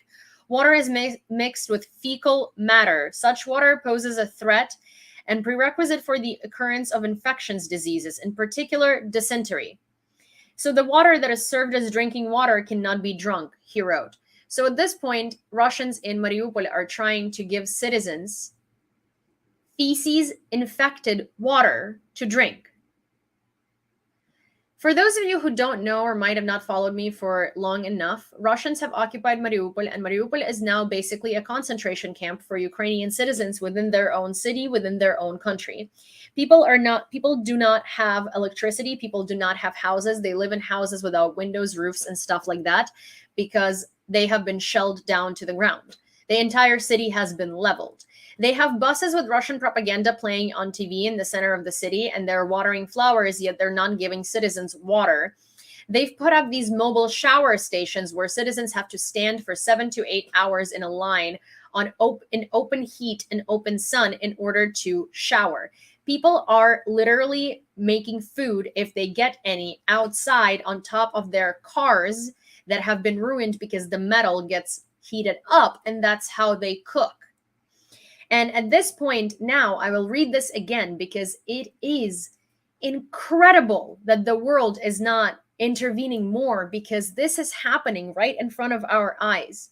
There is a concentration camp for Ukrainians within Ukraine under Russian control, where Ukrainian people literally there is an epidemic of cholera, there is an epidemic of dysentery. People are waiting for the rain in order to get water into bottles to bring it home. People get water from puddles. People wash their clothes in puddles because there is no water. So the invaders are trying to give Mariupol residents water with feces to drink. Disappointing results of the study of Mariupol water, which the Russians position as drinking and purified, were shown by the advisor to the mayor of Mariupol, Petro Andrushenko. Water contains coliforms. In plain language, water is taken from open water bodies, rivers, lakes. Water is mixed with fecal matter. Such water poses a threat and a prerequisite for the occurrence of infectious diseases, in particular dysentery. So the water that is served as drinking water cannot be drunk, he wrote. Also, another thing is that the water that people are getting from puddles is even worse, or about the same, because there are a lot of bodies in Mariupol that haven't been taken out of Mariupol, that are dead bodies that are decomposing. And the rain washes down the bacteria from these dead bodies into the water. And then people end up taking that water from puddles because there is no other choice and drinking it. And that's how we get an epidemic of cholera and an epidemic of dysentery. Because people have no other choice than drink water with decomposing particles of dead bodies in it. People have been eating pigeons in Mariupol because they don't have food. People hunt pigeons. And also, before Mariupol was completely destroyed, when it was being shelled every day before Russians took it over, people were living in basements for weeks. And their family members died in front of them. And they were sitting in those basements with their dead family members for weeks, because there was no way to take them outside, because there was shelling constantly 24/7 and you could have died.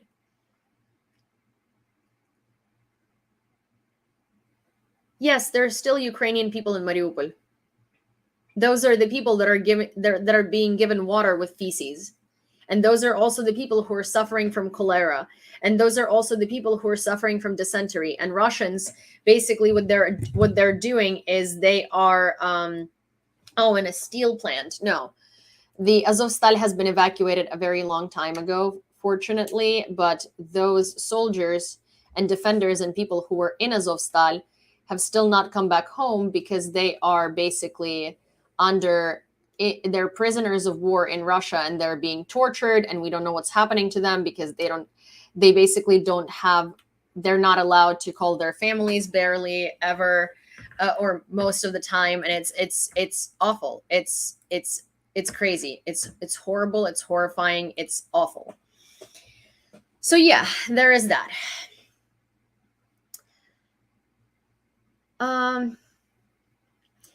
Isn't it about 8,000 people? Don't know if correct figure. So much news now. Yeah, there is thousands of people still in Mariupol, and they are being held captive there pretty much. They're not allowed to leave. They're not allowed to do anything. They don't have food. They don't have resources. They don't have medicine.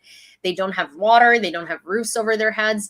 They don't have homes. And then Russia recently decided to put forth a law where they will be nationalizing surviving property in Mariupol. So if you're lucky enough and you're living in an apartment that wasn't completely destroyed by Russian shells and leveled to the ground, that property is going to be nationalized and you are going to be rehomed, because they're going to put Russians into those surviving apartments. I also don't know what kind of Russians are going to want to go to Mariupol and live there, because there is nothing there. The city is shelled to the ground. Oh yeah, Russia doesn't care about Ukrainian civilians. Russia has been bombing Ukrainian civilians daily and then torturing them. But yeah, the prisoners of war in DPR that were taken out of Azovstal, I don't know. I don't know what happened to them. Right now, everybody who has been exchanged say that they have been heavily tortured, and there has been a lot going on there. And they have been tortured, they have been denied food, there has been a lot going on there, and it's like the conditions of keeping them are atrocious, especially if you are from Azov battalion, of course. And they basically they try to like portray it as if everybody is from Azov battalion. Also, hey guys, if you don't follow me on YouTube yet, my YouTube is connected to my TikTok account, and I stream simultaneously on both platforms and Twitch as well. My handle is the same across all platforms. If you prefer YouTube, or if you think that YouTube is better, I prefer YouTube for some things because it's easier to like pin comments to the screen and stuff like that. Also, videos get saved. So if you missed my stream yesterday or the day before that or a month ago, or you want to come back and like rewatch something and get like a piece of news, or show me yelling at a troll to your family members, please do. And yeah, so if you like Twitch or YouTube more than you like TikTok, please check it out. It's connected to It's linked to my TikTok account and it's right under my profile picture. It's a little play button. And then Twitch, you can just find me simply by typing in Yulia. So yeah, this Yulia. So thank you very much. And I really appreciate you. Okay, Big Mac Index fails to include hryvnia and ruble in analysis for the first time. The Economist magazine was unable to assess the hryvnia against the dollar in its Big Mac Index because of the war in Ukraine. The analysis for July 2022 does not include the Ukrainian currency, as McDonald's has suspended its work in Ukraine and the burger cannot be bought yet. The Russian ruble is also absent from the analysis. With the start of a full-scale invasion by Russian troops, McDonald's left the Russian market as well. Russian Federation prepares for AFU offensive in Zaporizhia and Kherson regions. Institute for the Study of War. According to the researchers, the enemy has achieved minor successes south of Bakhmut, but is unlikely to establish full control over the city. The invaders also launched limited ground attacks north of Kharkiv, east of Siversk and Bakhmut. Thank you so much. Thank you, Jen. In turn, Ukrainian defenders continue to strike Russian strongholds along the southern axis. I really do appreciate the little gifts. They're very sweet. Thank you so much. And again, I will never forget the baby lion. I don't think anything will ever compare to baby lion. Julie Beans, thank you so much. Julie, thank you so much. Not that everything else doesn't matter, but God, the baby lion. I said I will never get over it. I still can't get over it. It's been like more than an hour and I'm still not over it. This is the quintessence of sadism. Podolyak. Thank you, James. On Lavrov's trip to Africa. First, the Russian Federation arranges an artificial famine, and then its representative comes to Africa to pat on the shoulder. Despite Russia's wishes, our grain will arrive to the world because Ukraine, as nobody knows what an artificial famine prescribed by the script writers in the Kremlin is, said Mikhailo Podolyak, advisor to the head of the OP. 358 children are killed as a result of Russian armed aggression in Ukraine. A total of more than 1,048 children have been affected in Ukraine as a result of Russia's full-scale armed aggression. 358 children were killed and more than 690 were wounded. On July 25th, a 5-year-old girl was wounded as a result of enemy shelling of Krasnohorivka, Donetsk region. On July 25th, a 16-year-old boy and a girl aged 8 and 16 but it ain't no lion cub. Well, we'll get the lion cub at some point. And hi, Raven Dragon. Good to see you on Twitch. And a girl aged 8 and 16 were injured as a result of a Russian drone explosion in the village of Dubova, Volyn region. Volyn is near where I'm from. It's the next region over. British intelligence update. Hi, Hamza.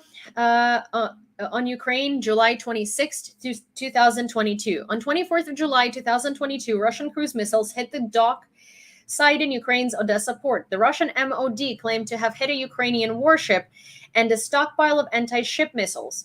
There is no indication that such targets were at the location the missiles hit. Russia almost certainly perceives anti-ship missiles as a key threat, which is limiting the effectiveness of their Black Sea fleet. This has significantly undermined the overall invasion plan, as Russia cannot realistically attempt an amphibious assault to seize Odessa. Russia will continue to prioritize efforts to degrade and destroy Ukraine's anti-ship capability. However, Russia's targeting processes are highly likely routinely undermined by dated intelligence, poor planning, and a top-down approach to operations. Russian Federation withdraws 2 7S Payan howitzers from the 94th Arsenal in Omsk. In early April, Google Earth images showed 170 2CS7. The images of June 2nd showed 135 units. Thank you so much, Ribbon. That's very sweet of you to say. I really appreciate that. The video shows the movement of the Payans. They're probably on their way to Ukraine. The 2C7 is a Soviet 203mm high-power self-propelled howitzer designed to destroy particularly important targets and capable of hitting distances of up to 47 kilometers. The passport of the head of the party Holos Voice, Kira Rudik, was confiscated. I don't know if her citizenship was suspended, but her passport was confiscated on crossing the border, guided by internal instructions. I do not rule out that if she tries to return, she, like Corbyn, will not be allowed into Ukraine. A source in the State Border Service told Strana channel. According to reports, that were previously in the media, she has a second citizenship in the United States. Perhaps this is the reason. So Ukraine still does not allow dual citizenship, and also, especially if somebody is a traitor to Ukraine who's committed treason and who's done things like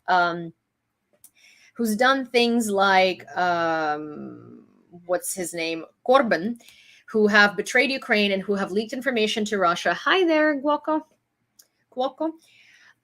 So basically, if people have done things the same way as they, if people have, sorry, this was a little glitch, but back to normal. So if people have committed treason against Ukraine, and if people have done things in order to compromise our territorial integrity and our country's homeland security, then they're genuinely going to be stripped of their citizenship. Also, Ukraine does not allow for dual citizenship right now unless you're fighting in the Ukrainian army as a Foreign Legion volunteer. Then they will offer you a Ukrainian citizenship, and you will be able to keep your other citizenship. So there are exceptions, but most people do not apply to these exceptions. Thank you so much, Rainbow.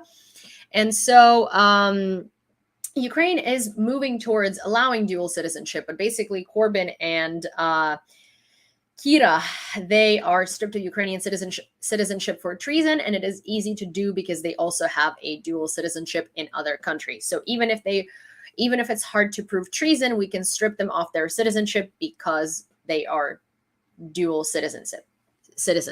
So what is your citizenship? My citizenship is Ukrainian.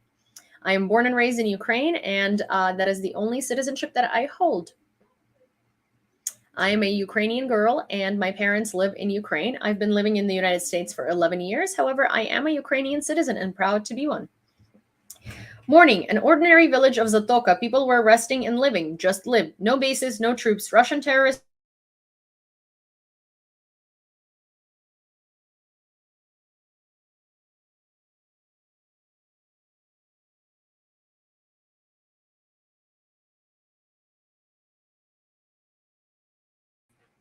Oh, this was just a glitch, I guess. That was so weird. All right. Did your father help you with this look? Because it's amazing. No, actually, it's me. I did it myself. I love how now when I dress well, people ask me if my father did it. So if you guys are new followers, my dad is incredibly into fashion, and I have a rubric called Tata Fashion that has kind of been sleeping recently because my dad has been really busy, and he doesn't have enough time to kind of help me out. Hi Philippines, good to see you. So I haven't been posting much of Tata Fashion, although I really would want to go back to that, because basically the way that it would happen is I would call my dad, be like, oh, I want to wear this top, what do you think it's going to look good with? And my dad would basically be like, oh, I see you wearing this kind of earrings and this kind of pants and this kind of this. And then I would show him the pants that I have that kind of seem similar to his description. And he would put together a look for me. And my dad genuinely, not because he's my dad, but because he's incredibly fashionable, he has really good taste and he's very good at dressing me. And it was so convenient because instead of standing there and being like, like I could just call him and he would just like pick out an outfit for me and I wouldn't have to bother. And now every time I'm wearing something that's nice, people tend to ask me if my dad put it together. And I'm like, okay, my dad is very good at style. I'm not bad either, okay? Sometimes I can dress up well by myself. I swear, but thank you for the compliment. As you have the utmost respect for the Ukrainian people, for the character, endurance, morals, and principles for your people. Thank you so very much. Thank you. That is genuinely very, very good to hear. And that is, thank you so much. You're very kind. Okay, so this is an ordinary morning in Zatoka. It's going to be hard to watch.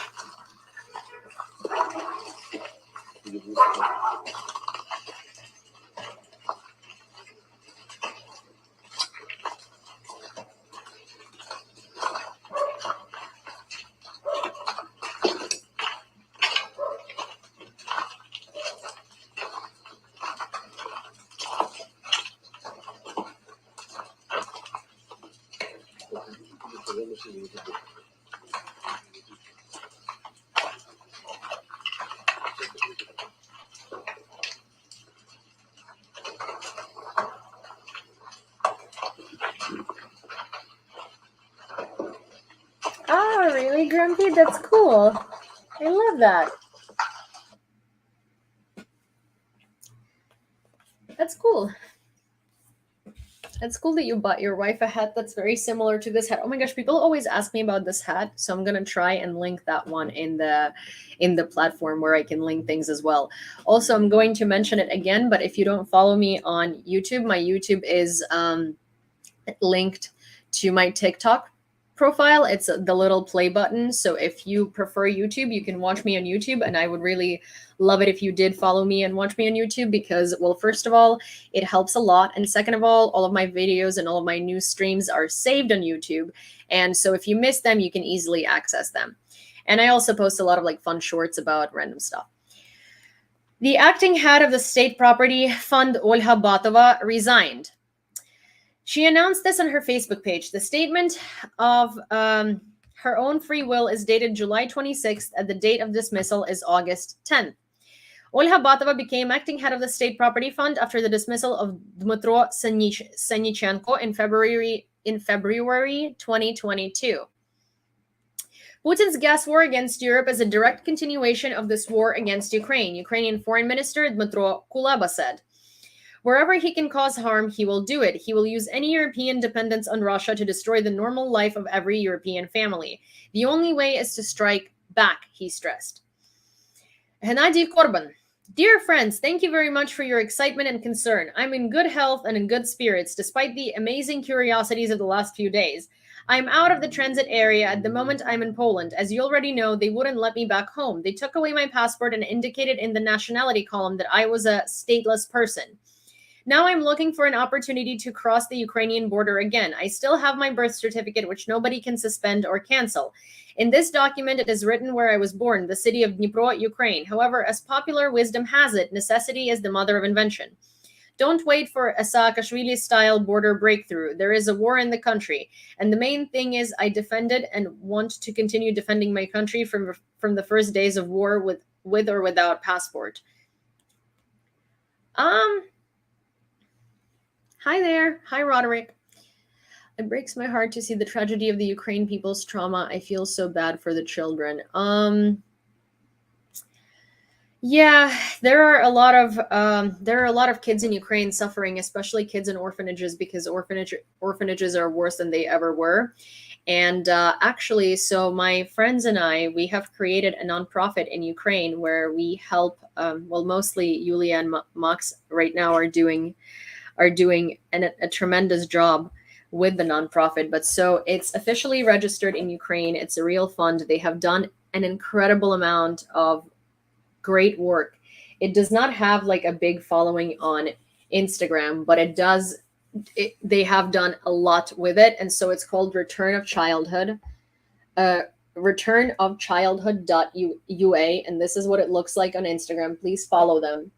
They are, this is my friends Yulia, Max, and I, and we have created this fund together. And it's an amazing fund that helps Ukrainian children displaced by war, or orphaned by war. They have now they honestly help like mothers as well, and they help women, and they send hygiene products to women. They send toys to kids. They send developmental toys to teenagers. They help schools. They help kindergartens. They are incredible. So if you would like to, please follow them. They are on Facebook and they are on Instagram. They are amazing. The Russian army destroyed an agricultural enterprise in the Lubimovsky community of the Dnipropetrovsk region. 2 Russian missiles landed there. Today, during the shelling of Mykolaiv, one of the city's boiler rooms was damaged. The city's mayor, Alexander Sienkiewicz, a part of the building was damaged from the impact of the ammunition. Today, another exchange of bodies of fallen soldiers took place, Ministry of Reintegration. 25 soldiers of the Armed Forces of Ukraine who died in battle were returned home to Ukraine. Thank you, Squirrel. Thank you, Cat. EU countries may agree on a plan to cut gas consumption by 15% because of Kremlin blackmail. According to Bloomberg, there may be controversy surrounding the decision. Last week, the European Commission proposed emergency rules requiring each country to reduce its gas consumption by 15% from August to March in the event of further cuts in fuel supplies.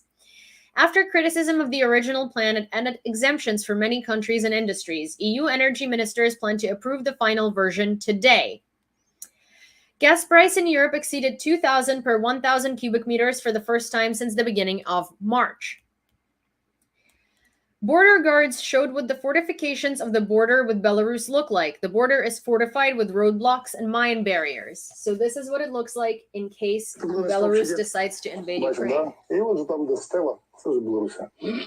Тобто ми з вами на крайній межі України, нашим державним кордоні. Це так називаємо мінний шлагбаум.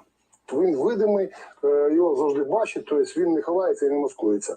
Це протитанкова міна, і таким чином техніка зупиняється для того, щоб таким чином розмінувати чи зняти з дороги цей мінний шлагбаум. Коли воно зупиняється, вона отримує вогневе ураження. Місцеве населення відривали там трактора, екскаватори свої застосовували, вантажні автомобілі, блоки, будівельні матеріали. Наприклад, командир однієї з ДФТГ, не буду називати, в нашому районі, мав будувати будинок. Все віддав на фундаментальні блоки, все віддав на оборону. Справа в тому, що білоруська армія вже програла війну в своїй державі. Вони вже окуповані, захвачені. І туди люди все життя дожили, ягоди збирали, ходили. They're saying that the Belarusian army has lost the war in their own country because they're now occupied. EU countries have agreed on a plan to reduce gas consumption. The DPA news agencies reported the plan provides for a voluntary 15% reduction in gas consumption from August 1st to March 31st, 2023. Meanwhile, Cyprus may help the EU to get rid of dependence on gas from Russia. Cyprus plans to start drilling another well at the Aphrodite offshore field, which has estimated reserves of 125 billion cubic meters in early 2023. The work will be fully completed by 2027. Podolyak published Ukraine's special counter-operation plan. 1. Expelling Russia from Ukraine. 2. Elimination of criminal enclaves and gray zones. 3. Demilitarization of Russian Federation. 4. Destruction of the reputation of the evil empire. 5. Turning Russia into an isolated camp for its own people. Ukraine's special counter-operation is sure to achieve its goals, wrote the advisor to the head of the OP. Yeah, I like that. You know, since Russia was saying that the goals of their military operations are Operation 1, 2, 3, and one was like denazify, demilitarize, like all of these things. And so Ukraine is like, well, we have a special military counter-operation. An updated map of the situation in eastern Ukraine from European war experts. According to them, the Russian army attempted to advance on Novoluhansk and the power plant at the Volhygrska TPP, both south of Bakhmut. Fighting continues and the territory remains disputed. This information is confirmed by the Ukrainian General Staff. According to their statement, the invaders have partial success in the direction of Volhygrska TPP. Also, when I was mentioning that I was talking to this, or like, I don't know, having this back and forth with this Russian person in one of my posts, like you guys can probably see it. It's the post about not all Russians, and it's the most recent one. I can't see it because I blocked him. But he was basically telling me about Russophobia as well. He was trying to pose himself as a good Russian, right? And then he was like, there is so much Russophobia and hatred for Russians. And I'm like, listen, Russophobia is a made-up concept. It's not real. And he's like, yes, it's real. There is a lot of it on TikTok. And I'm like, okay, sir, you know how many people call me a Nazi? You know how many ignorant people call me a Nazi and tell me things? I'm like, am I over here calling it Ukrainophobia? No. I'm like, are you kidding me? You're not oppressed by any means. Russians are not oppressed by the world. Russia oppresses people in the world. Russophobia is a joke. That is not a real thing. Anyways, but Russians with their freaking concept of Russophobia, Jesus Christ. No. The Estonian Foreign Ministry is preparing proposals to the European Union to suspend the issuance of visas to Russian citizens. This was the statement made by the Foreign Minister Urmas Reinsalu on Monday evening on the air of the program Ringvade on ETV channel. The bottom line is that we would say, like Estonia, that the European Union does not issue visas to Russian citizens under normal conditions. But it's really curious that Russian citizens are now traveling en masse across Russia's western border through Finland, Latvia, Lithuania to visit the Louvre in the summer, while children are being killed in Ukraine. This is certainly morally wrong, he added. Thank you. That is a great decision on Estonia's and Finland's part.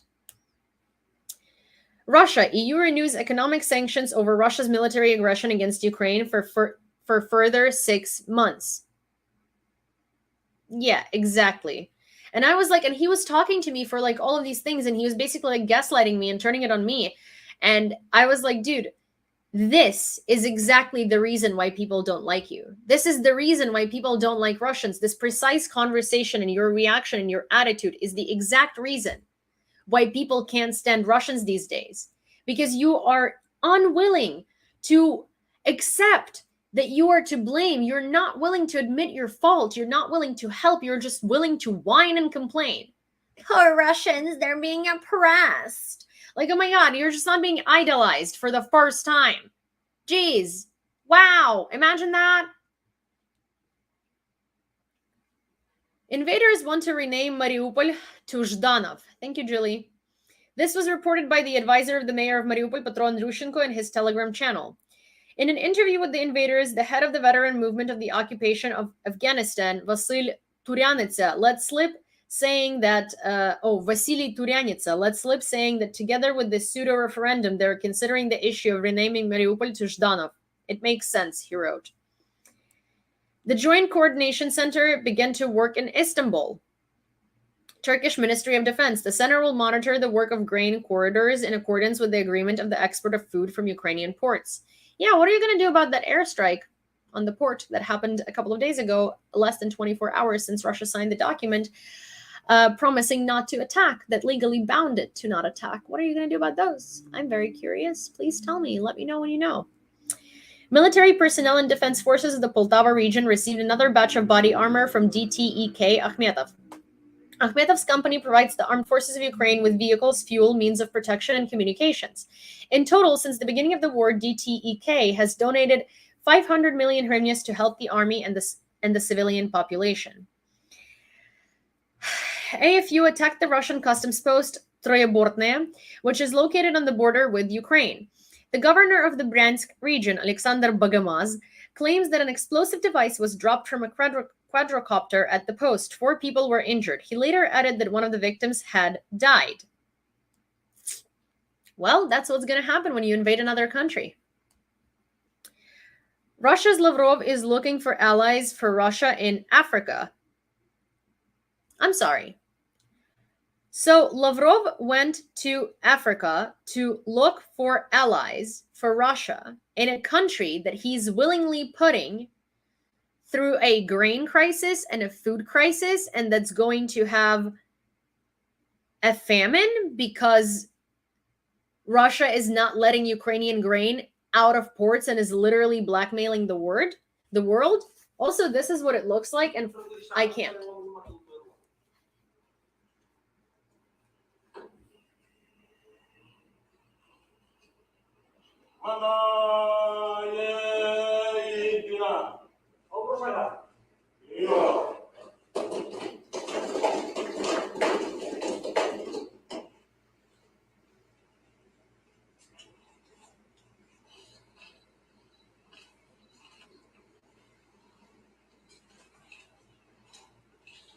Why is he sitting there so like relaxed and enjoying himself?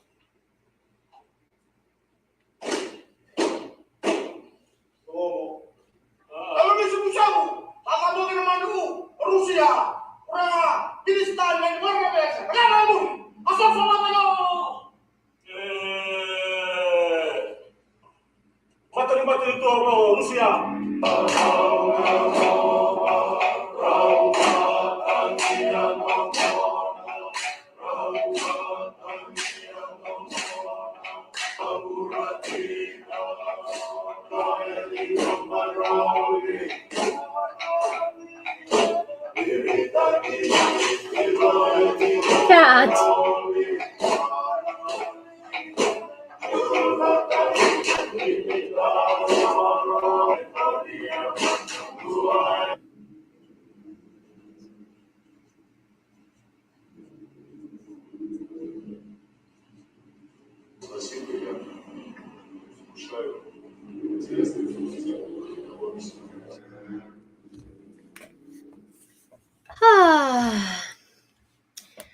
he doesn't even look bored. He looks like petrified. He looks petrified and he looks like he doesn't want to be there. And also at some point he was literally laughing, which reminded me of when Prince Charles and Camilla were in Canada and they were listening to the Inuit throat singing.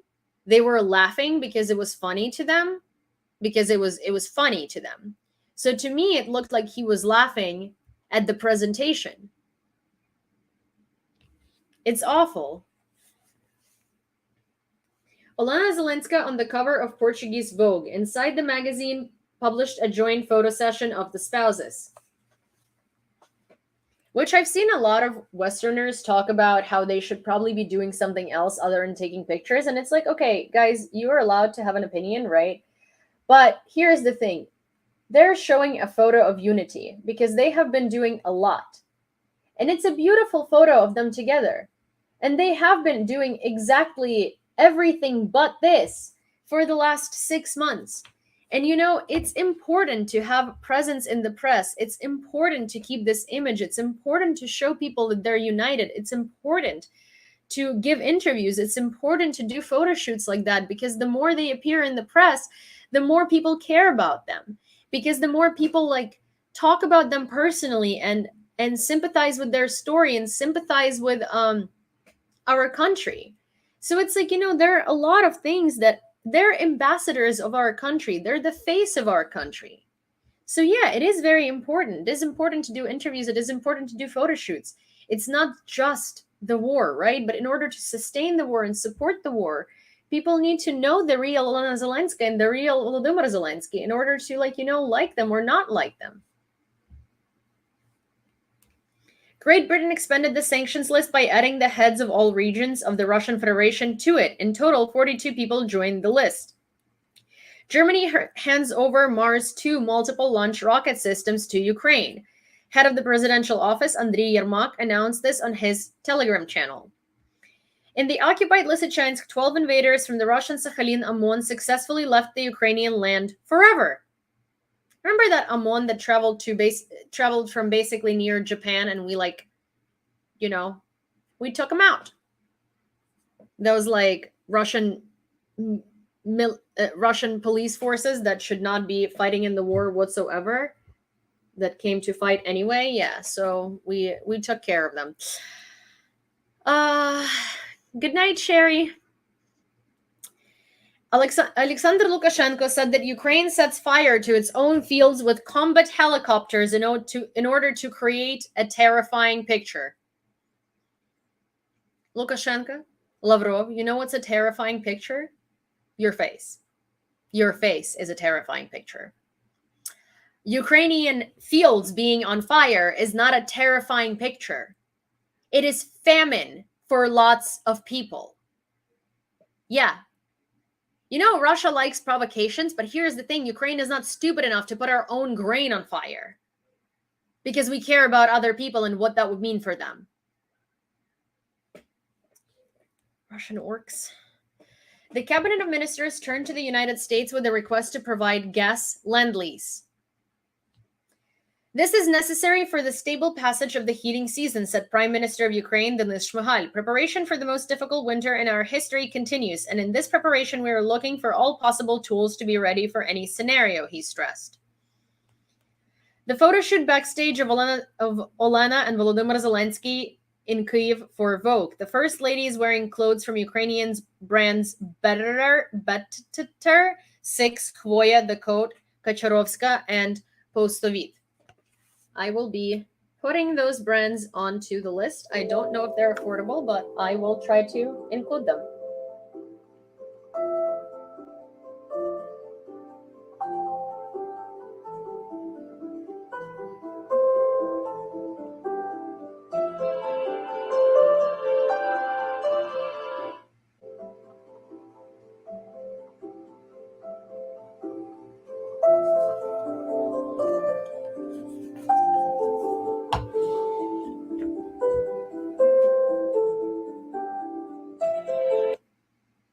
I love them. They're so nice. They're so good together. They look like such a supportive couple. It looks like their relationship is so, like, functional and they're like so good for each other. They're so great. It's really sweet to see. The Russian Federation pulled air defense into the occupied territories, but the Ukrainian military knows where all these systems are. Yuri Ignat, a representative of the command of the Air Force of the Armed Forces of Ukraine, announced this during a briefing. He noted that the armed forces of Ukraine are already taking certain steps to counter these means. We actually have all the information where these complexes are located. Intelligence is working for us. We know where they are, so we are taking certain steps to counter these means, Ignat emphasized. Volodymyr Zelensky believes that Ukraine should return the territories occupied by Russia within 3 to 6 weeks. According to the president, this period is decisive since winter will continue to approach, during which it is more difficult to wage war. Adam Smith, head of the U.S. House of Representatives Armed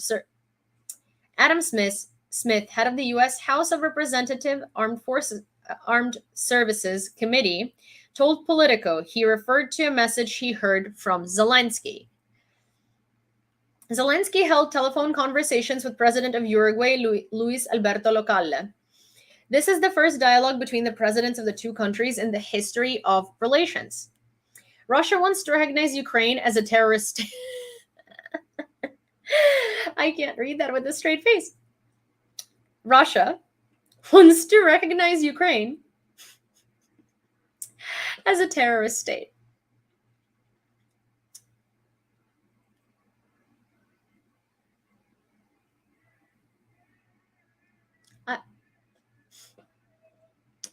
Russia wants to recognize Ukraine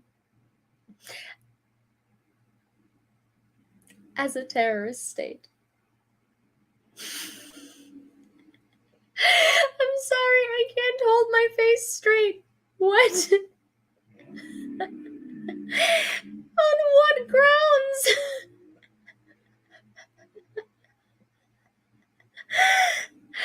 I'm sorry. I'm going to read this out in Russian for people who understand Russian, because I'm sure there are a lot of people who just don't believe it, and I'm going to read to you. Депутаты фракции «Справедливая Россия» за правду внесли в Госдуму законопроект о признании Украины террористическим государством и конфискации имущества, принадлежащего ее гражданам, в пользу России, сообщил лидер фракции СРЗП в Думе Сергей Миронов. Oh, okay, so there is another little point to it. So the MPs of the Russian fraction, Just Russia for the Truth, are asking Gosduma, which is like the Russian parliament, to consider a law to recognize Ukraine as a terrorist state and to confiscate its everything we own, basically. So to confiscate everything that belongs to the Ukrainian citizens in favor of Russia, to nationalize it. Love it. Love it. Oh my gosh. Yeah, so my camera now overheated, definitely. No, they were not high. I feel like that's a normal thing. So Jen is asking, was someone in Russia high or something? No, it's a normal thing. And yeah, so they want to take Ukrainian property and they want to nationalize it for Russia, but like Ukrainian citizens' property, and nationalize it to Russia because, well, that will give toilets to some of their citizens, and that will also give washing machines to some of their citizens. I mean, hey, it's no joke. The United States has allocated $100 million for the training of Ukrainian pilots, which may indicate their readiness to transfer aircraft. That would be fantastic. Ukrainian soldiers hold the line and continue to methodically inflict damage on the Russian invaders, the main thing from the summary of the General Staff of the evening of July 26th.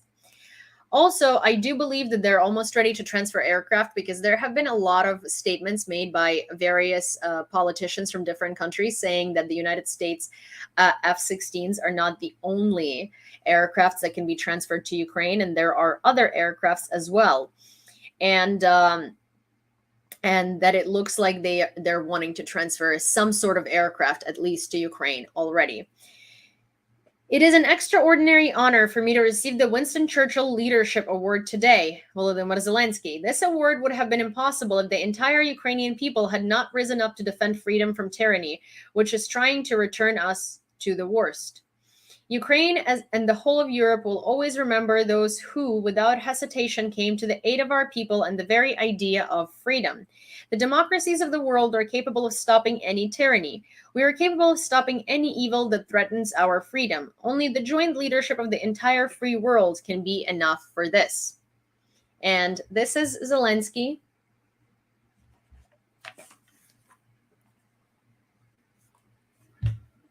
Receiving the award.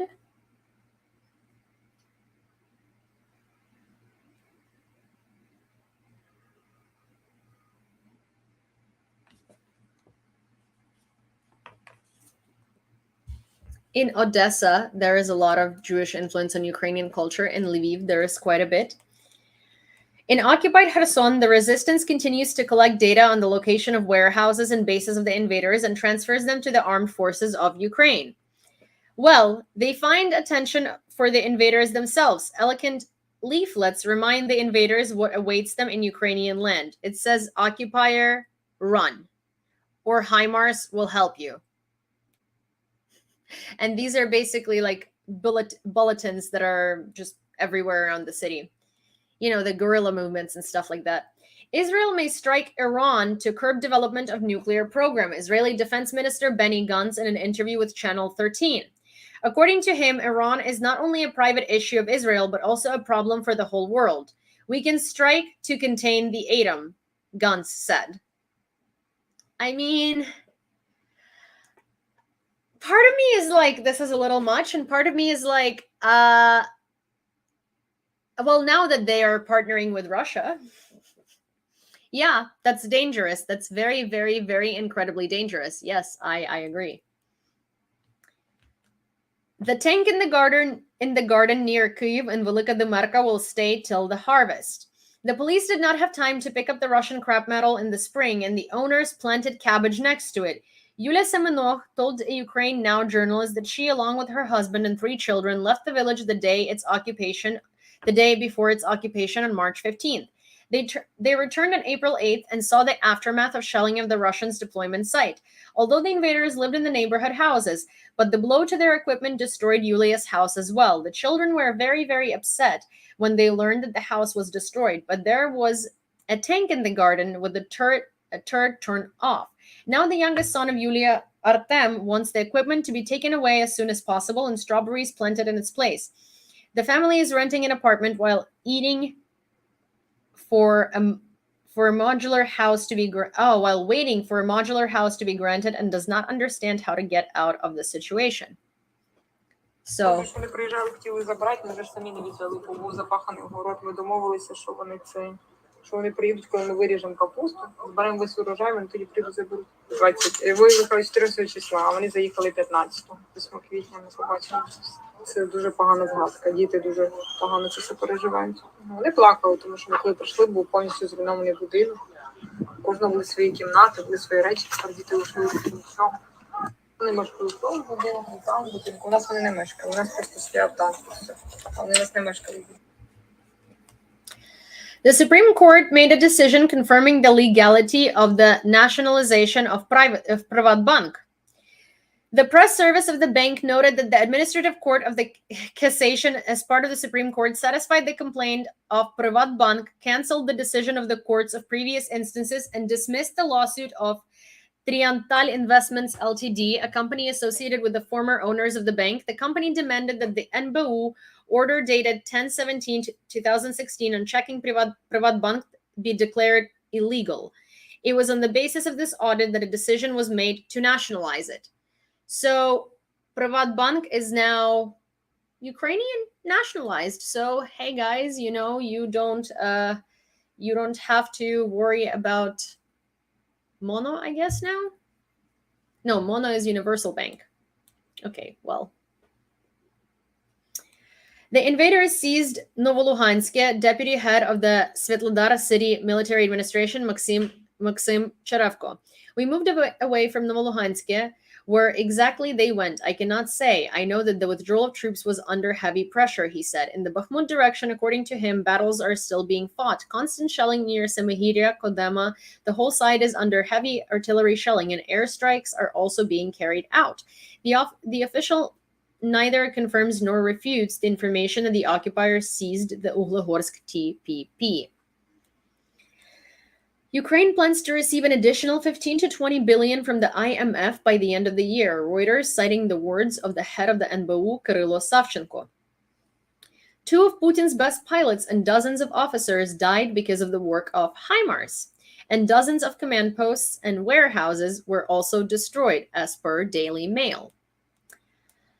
Explosions reported in temporarily occupied Kherson. Update. It is reported that the explosions were in the area of the Antonovsky Bridge. The information needs to be confirmed. So, from what I know, the Antonovsky Bridge in Kherson has been taken down by the Ukrainian armed forces, which will make it much easier for the Ukrainian armed forces to take Kherson back into Ukraine.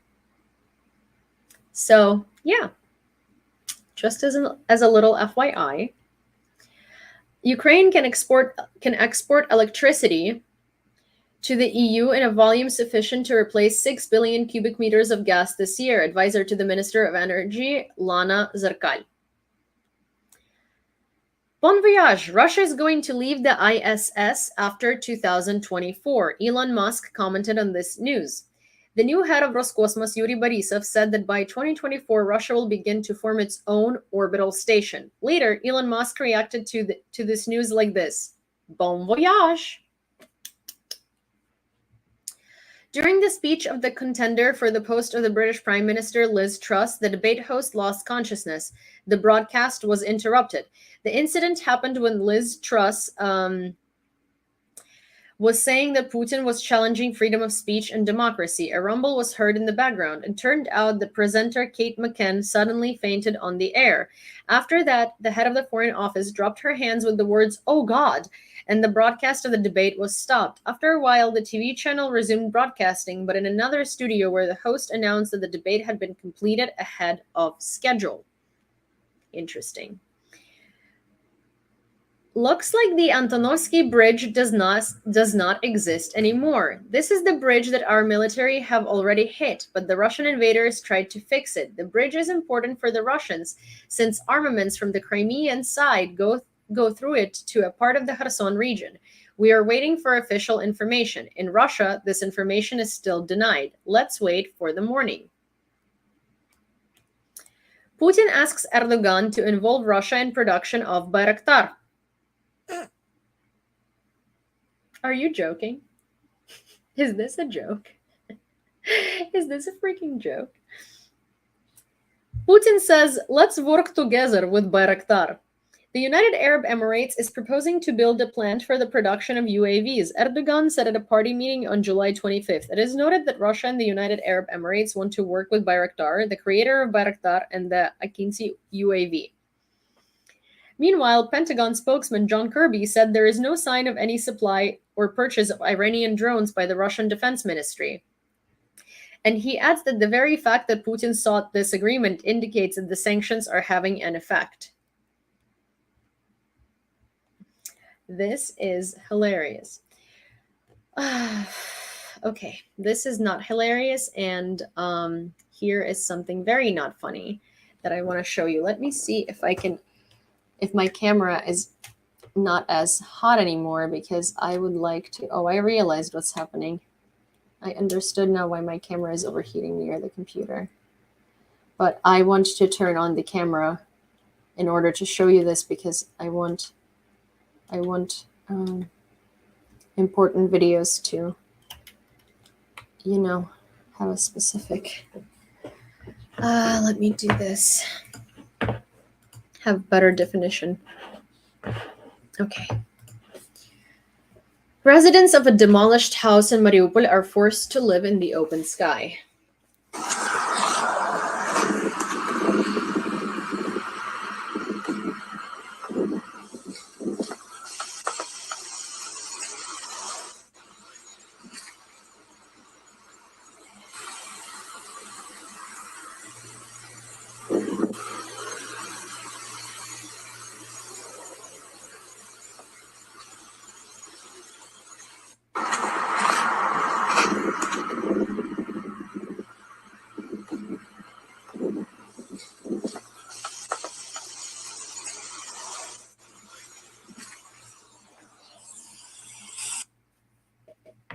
Do you see what's going on there? That's what people in Mariupol live like.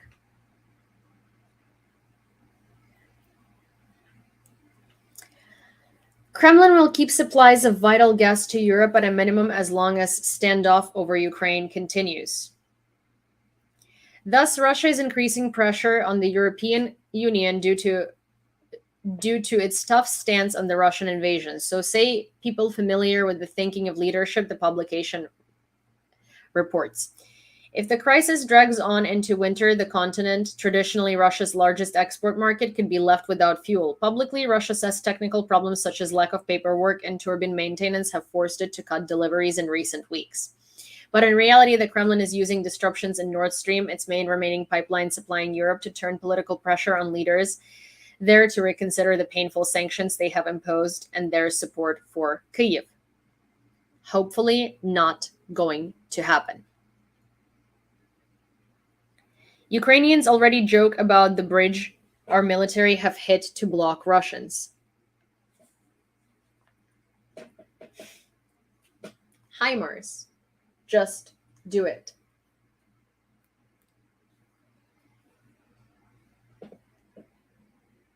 Bit of a Godzilla joke. So yeah, this is the end of the news that we had for today. I hope that you guys, well, it's weird because, you know, I want to say I hope that you enjoyed it, but like, what is there to enjoy? You know, what did we enjoy? Did we enjoy Russian invasion? We don't enjoy that.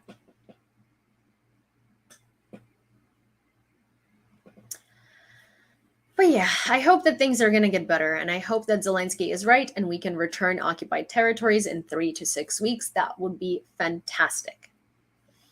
Also, tomorrow I will be announcing the details for my birthday fundraiser for Ukraine. I'm hoping that we could fundraise a couple of $1,000s, and they will be going towards the night vision goggles and towards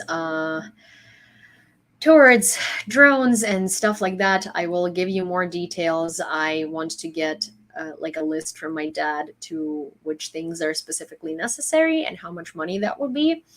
And I will be doing a birthday fundraiser. I will ask John Aravosis and Aaron Parnas to join in so their audience can participate as well.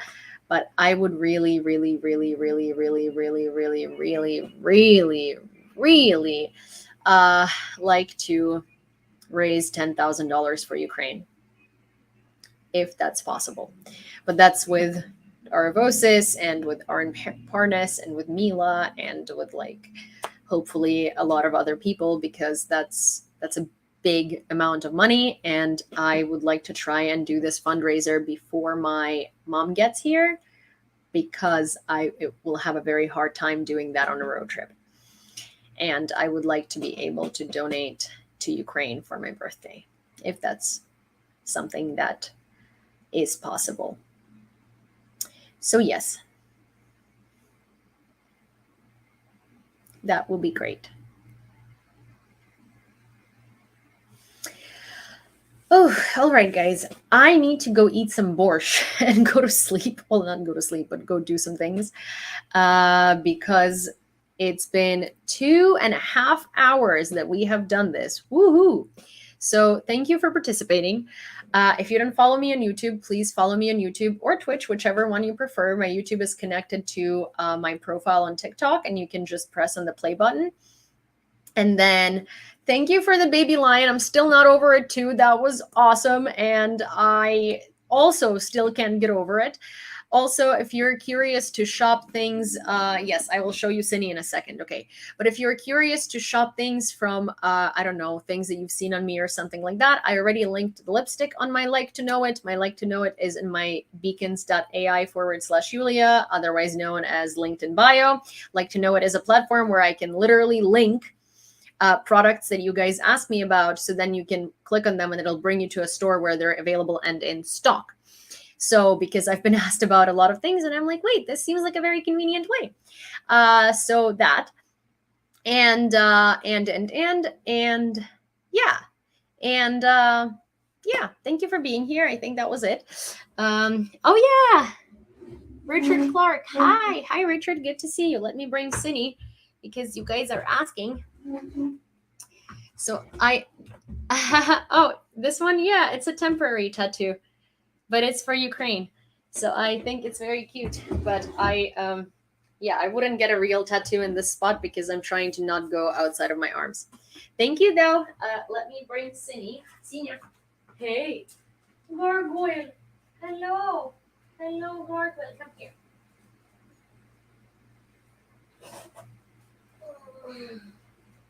Hello.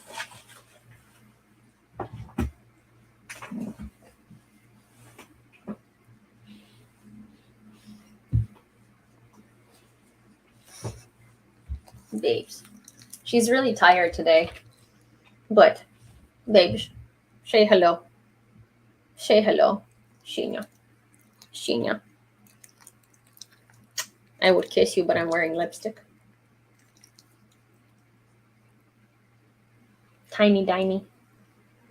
Oh. Cindy, I feel like you yawn on these broadcasts the most out of like anything. She does look super awkward. Thank you, James. She always looks ridiculously awkward.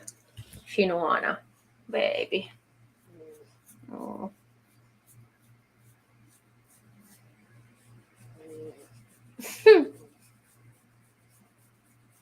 No, she's tired today. She's had a long day. She's had a long day. Long day.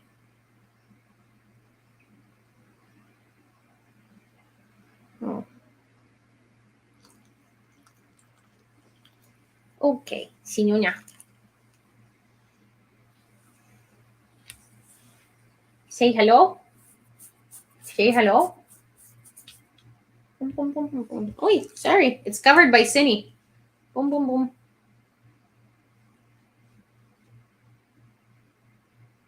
Yes, microphone is affected by Cindy.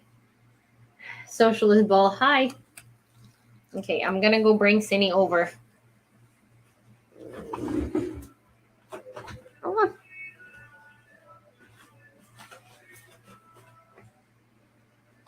Yes, my microphone was making rubbing noises because Cindy was rubbing on it. But all right, Cindy some more. Oh my gosh, Cindy is sweating on her underarms. I just got some Cindy sweat on top of me. That's so funny. Oh my god. Okay, guys. I'm gonna go because I need to do some stuff, and I will see you guys tomorrow or maybe later tonight just for like a hangout thing on TikTok.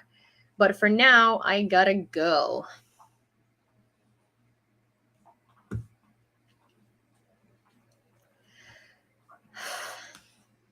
Okay. Bye, guys. Bye, guys, on YouTube and Twitch. See ya tomorrow. And guys on TikTok, I might see you later today.